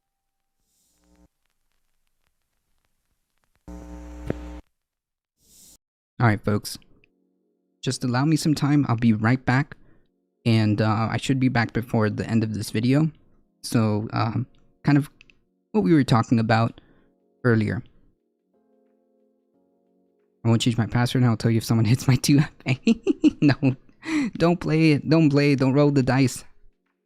Don't roll the dice. Alright folks, give me one moment and I will be right back, I promise. Okay? Hang tight.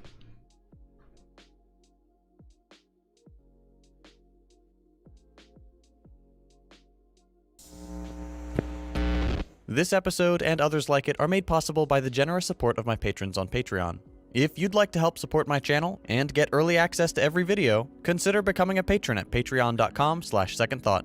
Apple pie, baseball, combination KFC Taco Bell, miles of identical strip malls off every highway. Few things are more quintessentially American than these pillars of Western culture. But there's one more feature of American life that most people, until recently, would tell you is just as American as apple pie: capitalism. While it may seem strange that an economic system has become such an integral part of millions of American personalities, if you look at this country's long history of pro-capitalist propaganda and anti-communist rhetoric, it becomes pretty clear why so many people are violently defensive of a system that no longer benefits the average person. But if recent trends continue, we'll soon see a radically different, more modern United States in the coming years. In this episode, we're going to talk about recent polling that shows a decline in favorability of capitalism and a surge towards socialism. Now, before we get into the good stuff, I think it's important for me to offer a little disclaimer. For those who are new to the channel, I present commentary on current events, culture, and politics from a socialist perspective. Socialist does not mean liberal. Liberals still want to operate within the capitalist framework. But socialists, as the label suggests, advocate for socialism, an entirely different economic system.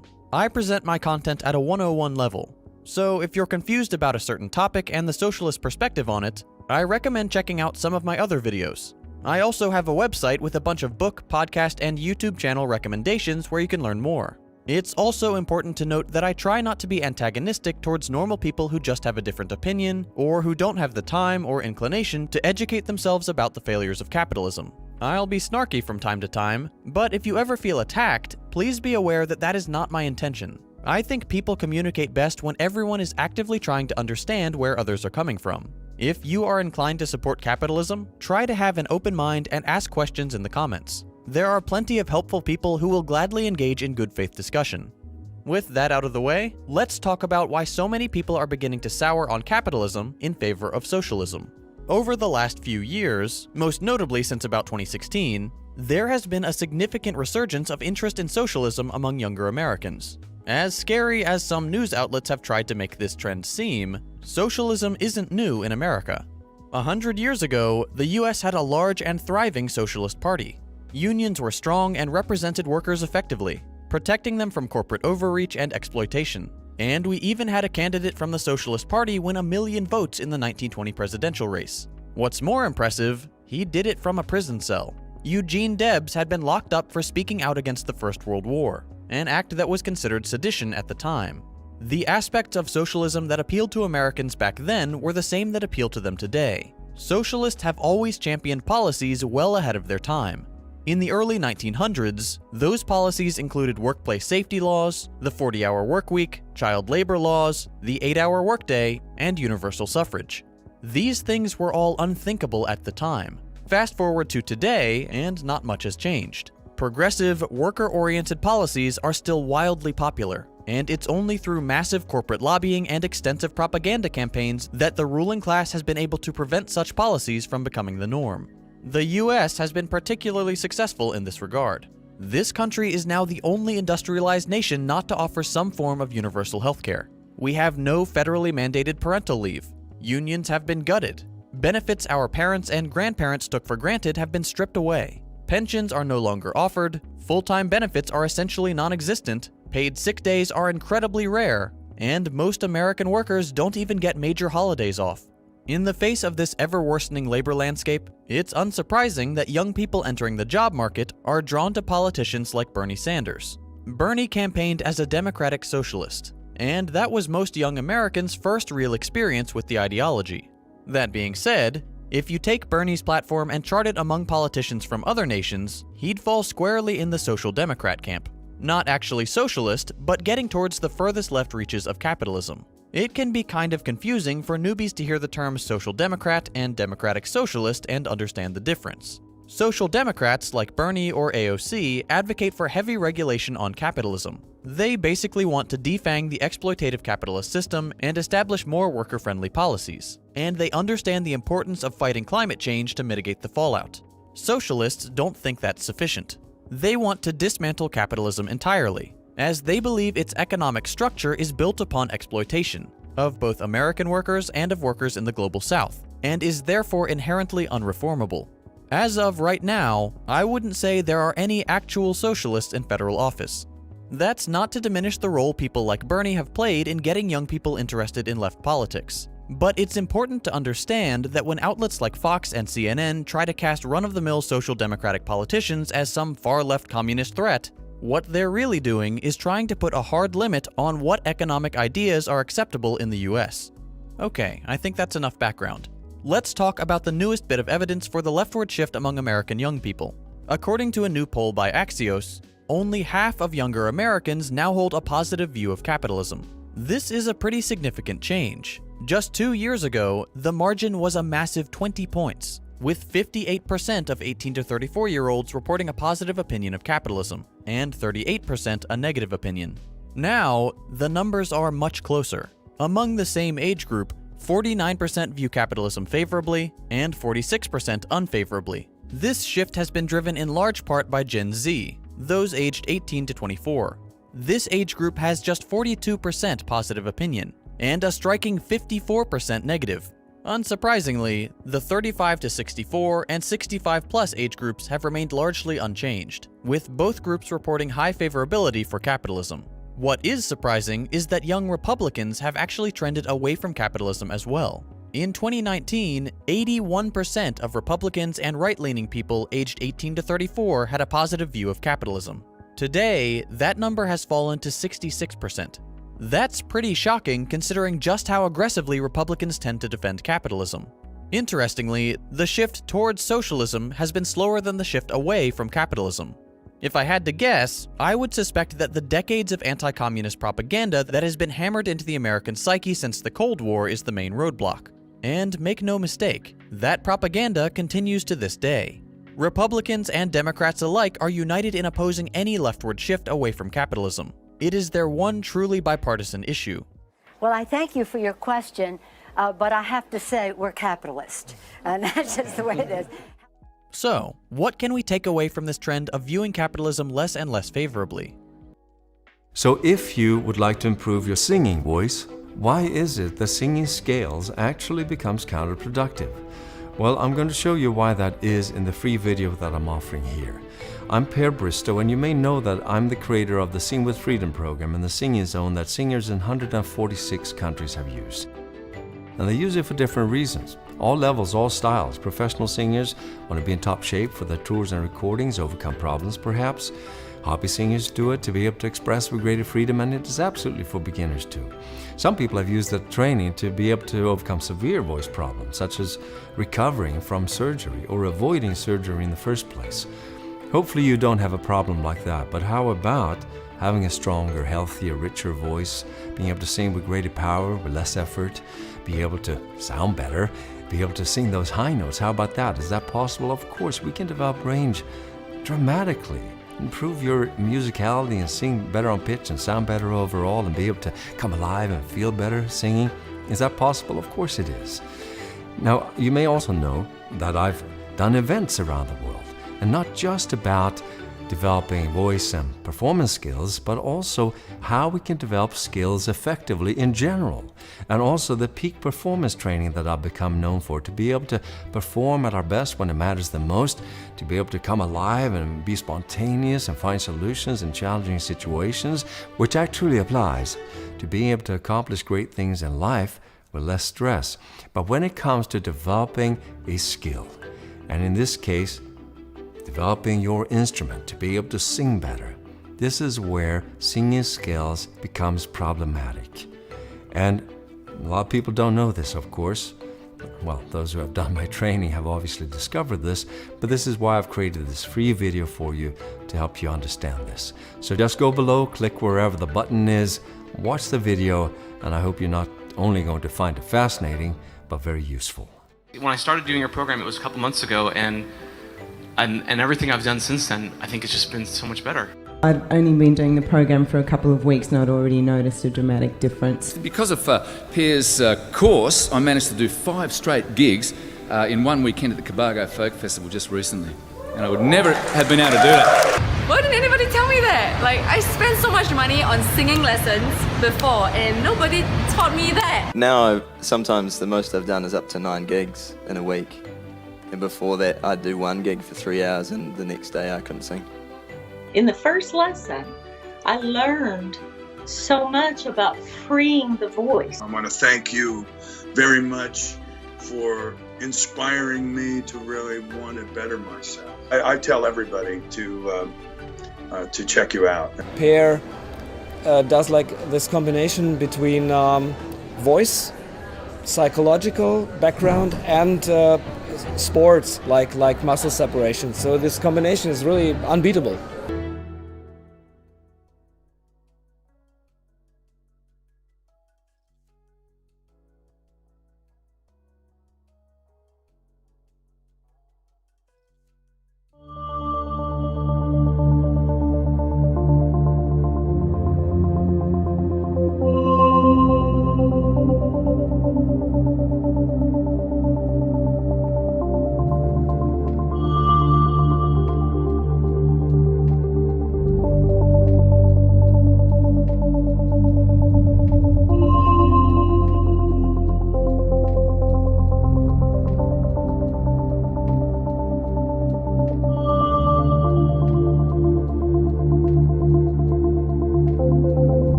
For starters, it's been a long time coming, and those in power have probably been expecting it.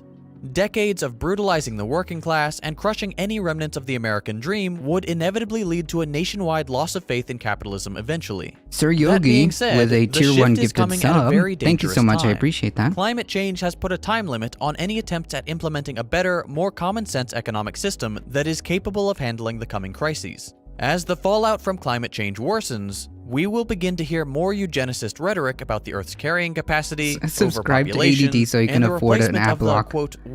True. Alright, true. Please support my ability to afford an ad block.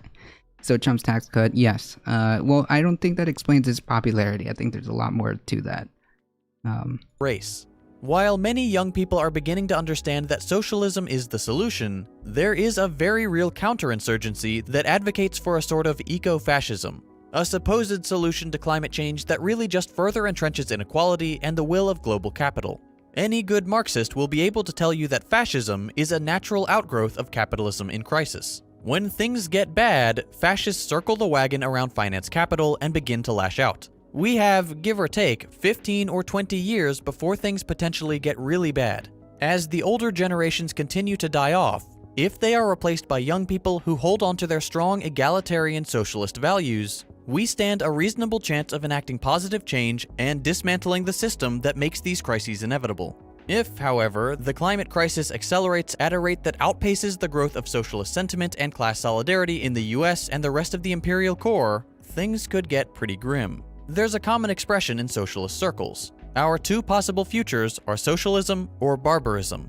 It acknowledges the fact that if we do not reach a consensus that every human being has the right to a decent life, that every nation has the right to self-determination free from imperialist oppression, and that the Earth is a finite resource we all share, the worst forces within the existing system will come to the forefront and make existence a living hell for the vast majority of the population. I get a lot of comments on my videos about this current stage of capitalism resembling a technologically advanced form of feudalism. I mean, yeah. Do you have any recommendations for password apps? I don't know, to be honest. I'm sorry. This throne. Hold on, the kitty cat's meowing.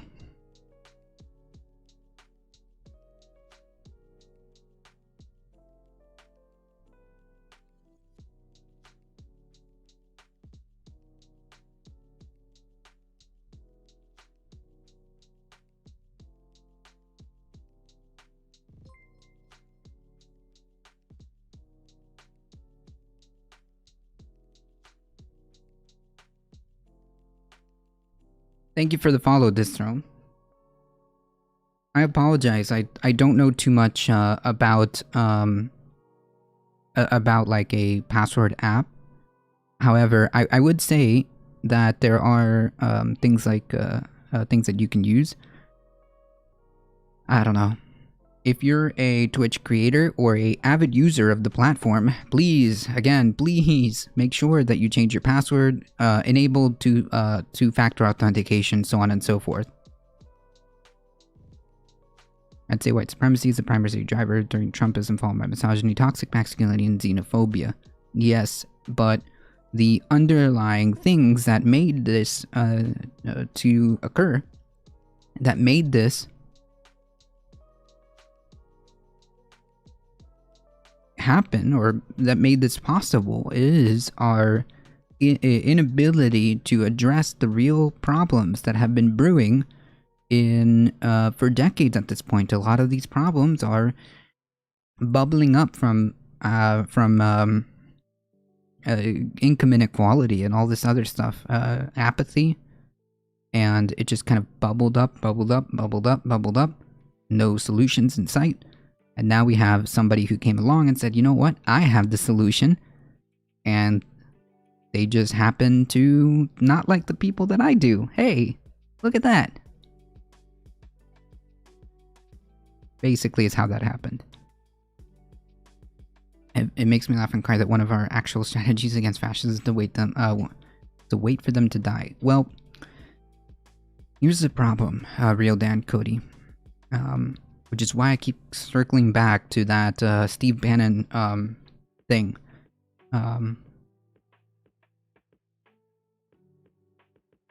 Katie is that Steve Bannon thing where he's literally preparing folks to be able to take over appointed positions that will pass or will push MAGA type policies, and will be prepared, ready, and able as soon as a Republican president gets in, and they have that ability to appoint people, because electing them would be a whole other thing. And you know, we don't want to have to spend too much time on this just weird democracy thing. Why bother when we can appoint MAGA policy, MAGA folks who are amenable, or who will push MAGA policies into appointed positions.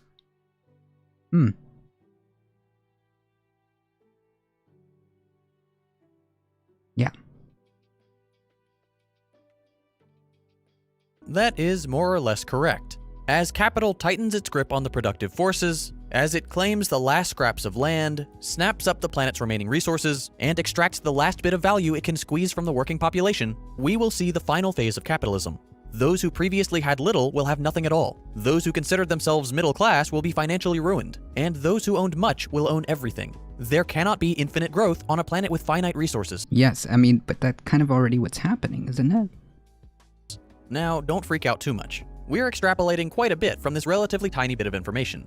Yes, this most recent poll tracks pretty closely with other similar polling, but trends can and do change. I genuinely believe we'll see an increase in the rate of socialism's resurgence in the coming years. There's simply no reason for any normal person to defend capitalism anymore. It just doesn't work for working people.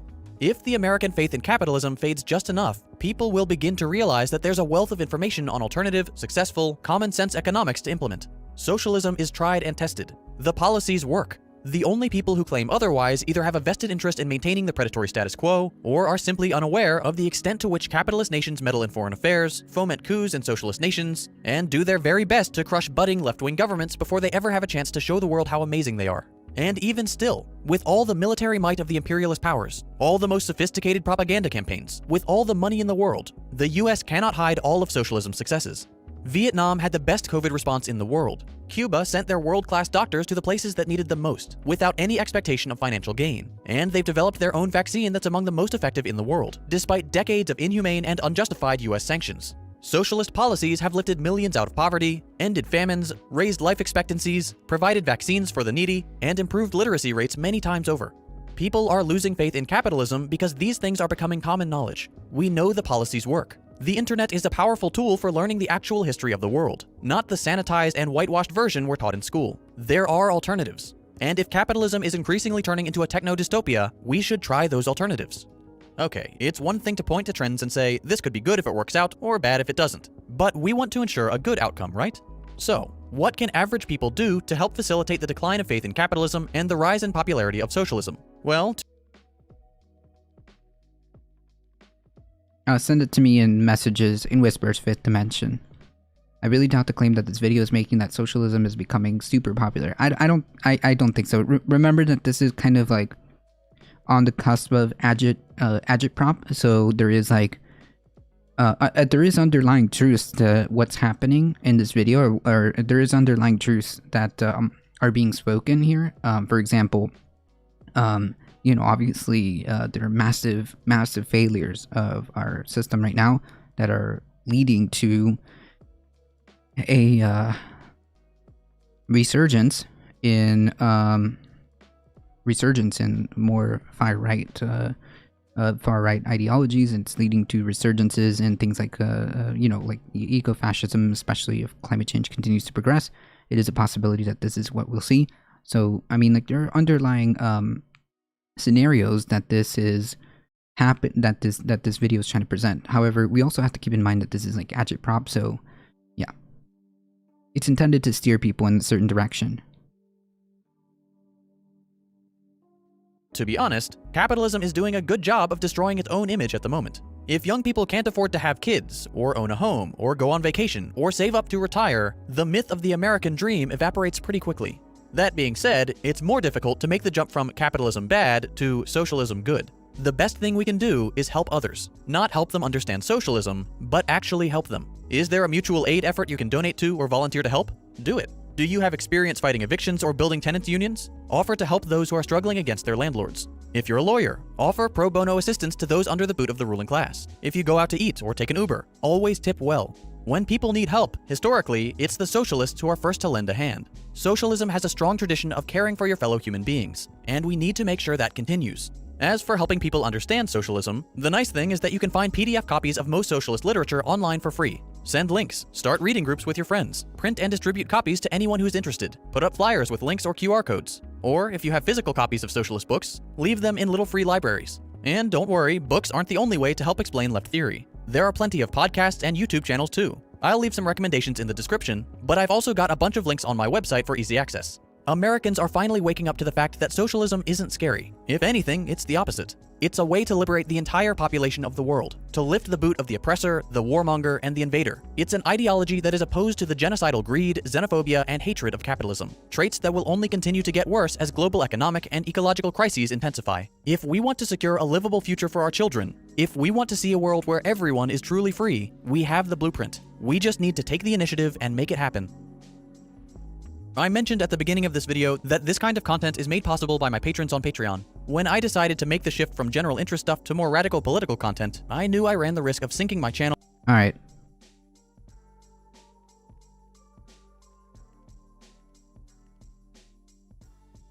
Lawyers are typically part of the ruling class or aiding and abetting them. Yes, but they can also be a tool, but they can also use that against it, right? I love those little libraries. I haven't seen one here.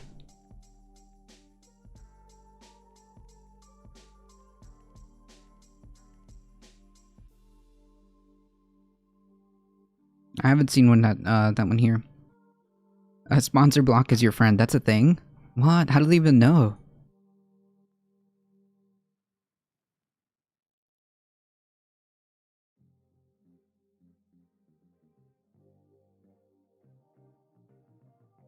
So anyways, thank you guys for hanging out with me. I appreciate your patience. So we're gonna go over these final story, the final story here. Folks, TLDR, please, this was a massive hack for Twitch. And, please take care of what you need to do. Please make sure that you have your passwords reset, or anything that involves or is similar or is the same password. Make sure you're aware of this. Make sure you're aware of this, and take whatever you need to take whatever precautions you need to protect yourself, okay? And if you see something, say something, okay?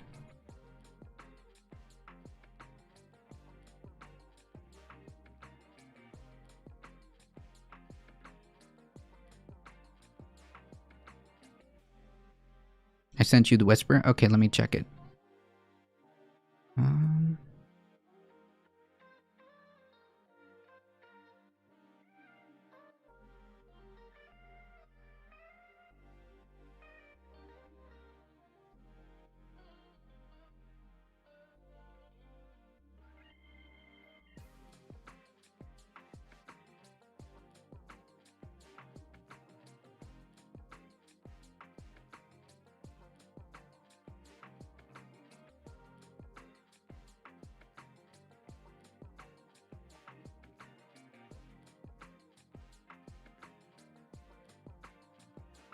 What? I'm sorry to hear that, my friend. Sadly, my stepfather of 80 years passed away. I'm sorry to hear that, my friend. Twitch has not admitted to the hack? Yeah, I don't think so. I already got Hassan's credit card and social security number. Nice! Make sure you spread the wealth, man. I could use a nice vacation. That's what I want. So TLDR, take care. Please do what you need to do. And this whoa. is Twit. Leo Laporte, the tech guy. 8888. Ask Leo the phone number. Back to the phones we go. Line 2. Mike, Highland, California. Hi, Mike. Hey, Leo, how you doing? I'm great. How are you? I'm wonderful. Hey, love your show. Always listen. And I've heard you speak about VPNs. Yes. I'm concerned about security with my my cell phone and my tablet when I'm on public Wi-Fi. But I also seriously need a password manager. Oh, okay. I see what you're saying. Find one with both password manager and VPN combined. Oh. Yeah, I don't know if anybody does that. What a good idea that would be. I've got so many email addresses and so many accounts online, and I'm constantly having to change, do forgot password and resetting it. And you really need it. They won't let you use one you've used in the past, and they keep changing their rules on what characters you can and can't use. And well, I mean, yeah, it's the point of having a strong password. House. I want to say something because I think we talk about password managers a lot. The idea is it's a vault that you can keep your passwords in. It will generate passwords for you. It will generate passwords that are completely unmemorable. Usually that's very good. The more random, the harder to crack. So long, strong passwords, and then it remembers them so you don't have to, but you have to remember one master password that unlocks it. That is such a good idea, but I think it's also a little complicated, and there are people who only use a computer at home. They don't take a laptop or a phone out, and so for them, it'd be fine to write it in a book, as long as nobody has access to your house, and keep it, by your computer. Just put them in a book and keep it by your computer. Yeah, I guess. But if I'm gonna head out. Enjoy the rest of the stream. Oh, thank you so much for the raid, and thank you for stopping by. I can finally get a $3 million house. Drew.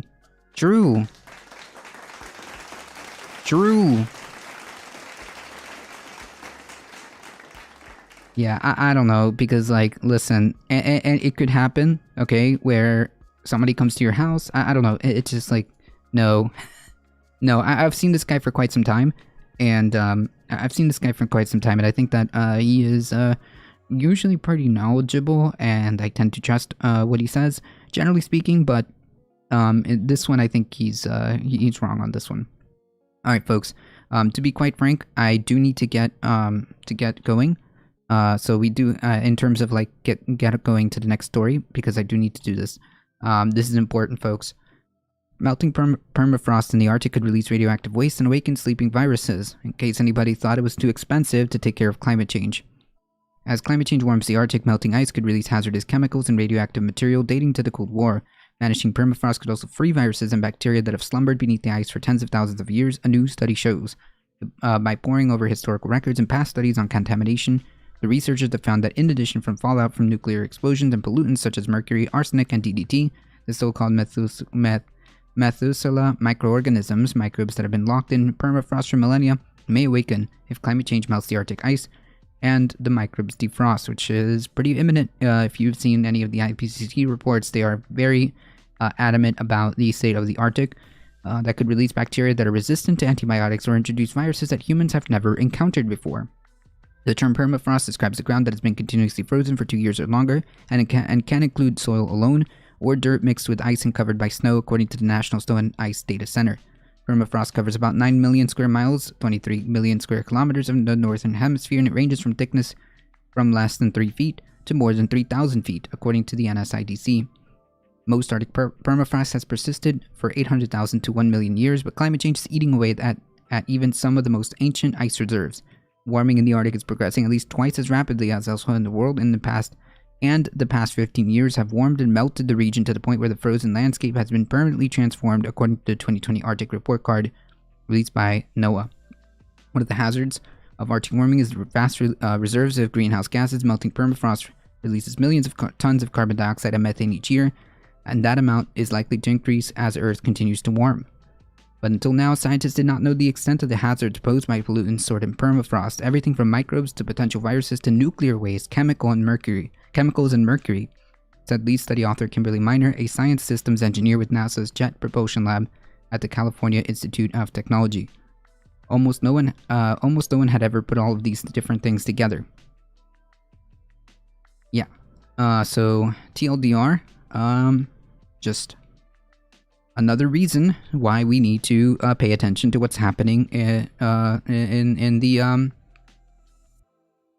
climate crisis. Yeah, you cut him off early. I know. He probably said some other stuff, but like, I'm just like trying to move as quickly as possible. I'm going to save this for later. Goes on to recommend to not store passwords written down and goes into digital vaults. Yeah, I agree. I agree with that. You should, if you don't have a digital vault, please don't write your passwords down, and try to make your passwords as unique as possible. Nothing to do with your birthdays, nothing to do with your, I don't know, anything that's remotely personal shouldn't be nowhere near your passwords. PC Magazine Online has very good reviews of password managers and other utility software. True. Yeah, don't write that shit down and keep it by your computer. True.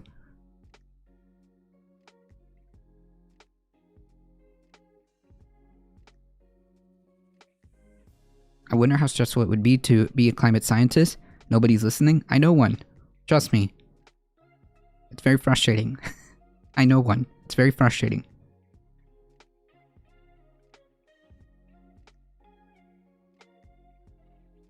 It is very, very frustrating.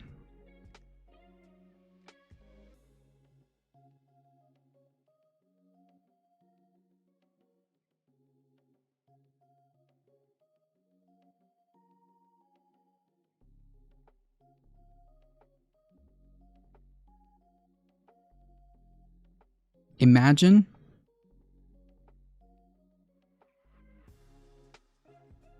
having imagine having decades of research, decades of school. Well, okay, never mind. About a decade of school and years into research to be told that, yeah, I don't know if this is important. I don't know if this is important, right? Imagine showing like a plethora of work that took you God knows how long, hours, weeks, months, depending on the type of study, years of data, and show it to the folks who are supposed to do something with that said data. And they just say, I don't know if that's important. Yeah. With satellites, climate change must be a slam dunk. Well, yeah, I mean, like, we have a myriad of different ways of making that argument. Anything from just the ability for us to do trends, the ability for us to measure how much carbon dioxide, measure the changes in the Earth's climate system. We have definitely a plethora of ways of making this argument. But yeah, so the story that I've told before is, as I have said before, my brother is a researcher, and back in the day, he did a lot of work with the Florida ecosystem, the Bay Area, and he did a lot of work when it comes to that and algae growth and all of that and how that affects the ecology and things like that. Well, he decided to show up at a town hall meeting where, at the time, I believe that was Rick Scott and Marco Rubio were there, and he straight up said it was like talking to supervillains, to comic book supervillains. They just don't care.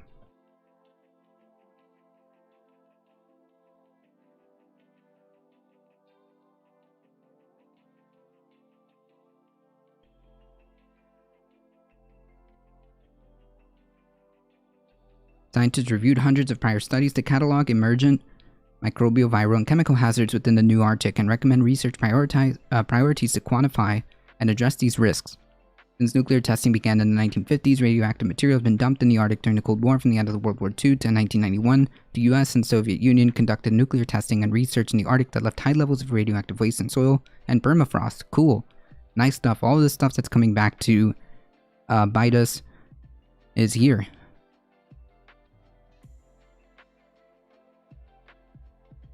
We have great new Prixie Earthshot. Look it up. I'll definitely look at that. I know what Earthshot is. Is that a satellite? Decades of mining in the Arctic across tens of thousands of square miles also left behind waste rich in toxic heavy metals such as mercury, arsenic, and nickel. These pollutants have since sunk deep into the Arctic soil and could threaten wildlife and human communities in Alaska, Canada, Greenland, Scandinavia, and Russia, according to a study.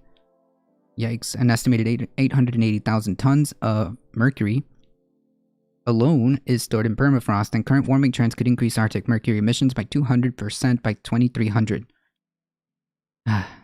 Arctic permafrost also chops reservoirs of hazardous material that were banned in the early 2000s, such as insecticide DDT and PCBs, a group of chemicals that were widely used in coolant fluids. These and other persistent organic pollutants, or POPs, traveled the Arctic atmospherically and over time became concentrated in the permafrost. However, few studies have traced POP transport and risk, suggesting that the impact of these chemicals within the Arctic system is underestimated.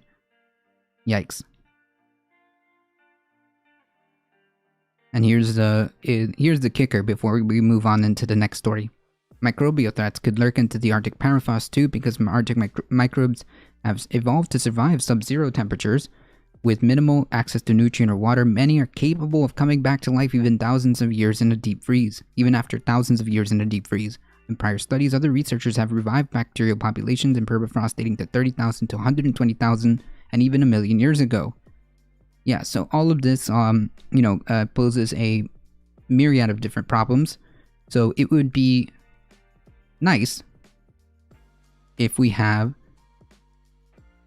if we address this. I mean, I'm just saying, we should probably do everything that we can to address this. Just saying. I think there's nothing more scary than radiation. I mean, that is definitely one of the many concerns here, Tendero.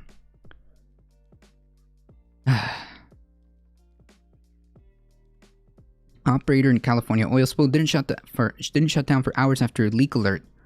Federal officials believe the breach might have been caused by an anchor. Operators of the South California oil pipeline that leaked 144,000 gallons of heavy crude into the Pacific Ocean didn't shut down for more than 3 hours after an alarm alerted them to the possible breach. But yeah, let's let these companies police themselves. There's no regulation necessary. Yeah. A corrective action order which Federal Pipelines and Hazardous Material Regulators issued to a subsidiary of Amplify Energy Corp on Monday includes a timeline that says the subsidiary, Beta Offshore, was alerted to a low-pressure alarm that indicated a possible failure at 2:30 a.m. on Saturday. More than 3 hours later, the pipeline was shut down, and after 3 more hours, Beta Offshore reported the leak to the Federal National Response Center. Yeah. So, again, like, how is it that we can continue to allow this thing, continue to allow these things to happen, right? I mean, sure, you know what's going to happen? They might get fined. They might get fined, and they might have to be forced to clean up. They might be forced to pay, you know, whatever, and they'll just chalk it off as a cost of doing business, and that's it. I mean, to them, not really going to affect them, is it? Meanwhile, not only is it an ecological disaster, but the wildlife, dead, human health is widely affected. So yeah, this is just beyond me. Yeah, oil pipelines are totally safe. No accident could possibly happen. Nothing's ever happened, even though oil pipelines have repeatedly been shown to leak constantly, and every time an incident like that it's just an ecological disaster. Every time. Yeah, let's keep building more pipelines. Seems like a great idea. The bat, I want to continue to express my thanks to all of the public safety professionals and first responders that continue to mobilize from not just the Orange County, but throughout California and around the nation, that continue to arrive in the Unified Command Post, as well as out on our beaches on the water. Look at this.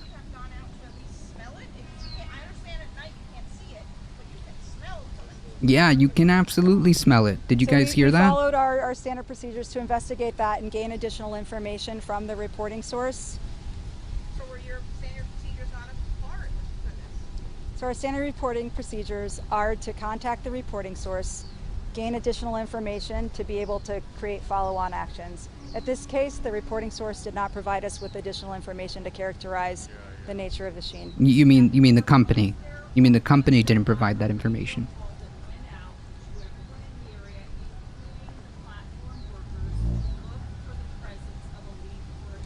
It is not our standard procedure to put out a radio broadcast to all entities by radio to look for a sheen. It is to follow up with a reporting source to get additional information to inform our follow-on response actions. All right, we have enough time for 2 or 3 more questions. We're going to stick to our rule of 1 question and 1 follow-up. Yeah, whoa, hey, wait. They're asking a little too much. We have some other people here that want to ask questions, and we've got to get these responders back to the command post. Sir, ma'am, I'm sorry, you're done. Okay, over here, any questions? Okay, that's fair, yeah. Do you have a question?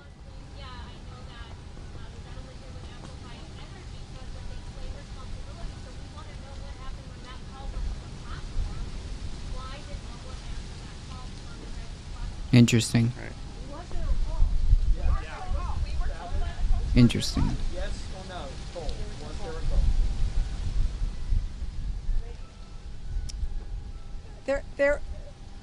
We received the National Response Center report. It identifies reporting party information. The U.S. Coast Guard follows up with that reporting party to get additional information to be able to inform our response actions. Yeah, I want to thank the oil company for dragging its ass for 3 hours, and we'll absolutely give them many more giveaways in the future. It's all handled, nothing to see here. Everything is fine. Everything is fine, folks. It's just what we can do is business as usual. Follow up with you with additional information following this press conference. That's not good enough for me. Like, I understand that, you know, she's like a PR person or who works discharge scenario, or who works with like the first responder kind of deal, but like it's really the oil companies who need to be like answering for this. 4,700 gallons of oil have been recovered. Look at this. And so we are treating this as a worst case discharge. We are treating this as a worst case discharge. We have consulted with our partners in San Diego, my counterpart, oh my god, that's so heartbreaking. Come on, little dude. Don't go. Did you see the little seagull? It's like, no, don't go on the beach, my friend. Things right for all of those impacted areas and individuals as quickly as we can. All right, thanks everyone for coming. Follow that website for the latest updates, socalspillresponse.com. And we do anticipate we'll have a conference tomorrow. We'll have details. Look at that. 3,134 barrels. Okay, we've got to move this conference forward. I understand that, we've received hundreds. Like I said, there will be a Jay Casa, thank you for the follow. I appreciate that. The relevant authorities will take it from there. When will we see video of the pipeline survey? When will you see videos of the... Under no circumstances will the state nationalize the company or decertify it. Yeah, I don't think so. I don't think so. I think, like, at this point, at this point, we should start, it is partially bringing, buried. It's kind of... bringing a heavier hand on these companies and saying, look, if you can't make the switch, and if you can't provide an alternative, then you're done. Then you're done. If you can't go renewable, or you're unwilling to go renewable, or you're unwilling to provide the solutions to give us down that pathway as soon as possible in as many ways as possible, you're done. You're done. These people need to pay. Yeah, I mean, they absolutely do.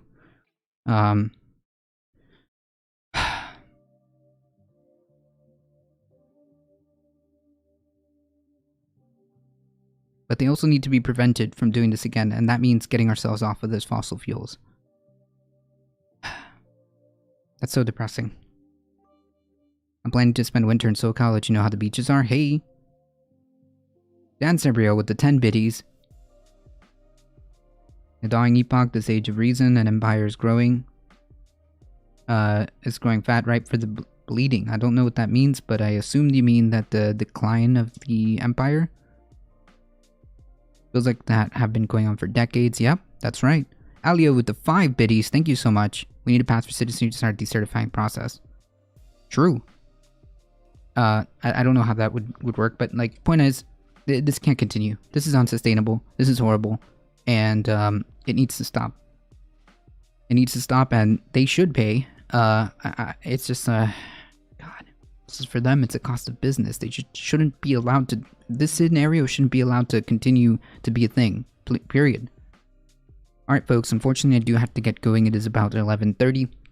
I appreciate all you guys for bearing with me and hanging out during that momentary pause that I had to do. Thank you so much for your patience. Thank you guys for hanging out. Please, if you enjoyed the content, make sure you hit the follow button. Make sure you do the YouTubes, like, comment, share, subscribe. Do the Twitters, do the Bird app, as always. And join our Discord, of course. And as always, please stay safe. Please take care of each other. I love y'all, and I hope to see you guys in the next one tomorrow. And also, thank you, Darknet. Thank you, Spread It Forward. I see you guys. I appreciate you guys. Please stay safe. And please change your passwords, everybody. Please. They don't even have to answer to the public. True. I mean, it's the PR people who, the first responders who are out there, not even the oil companies. Unbelievable. Thank you guys. And as always, I'll see you guys in the next one. See ya.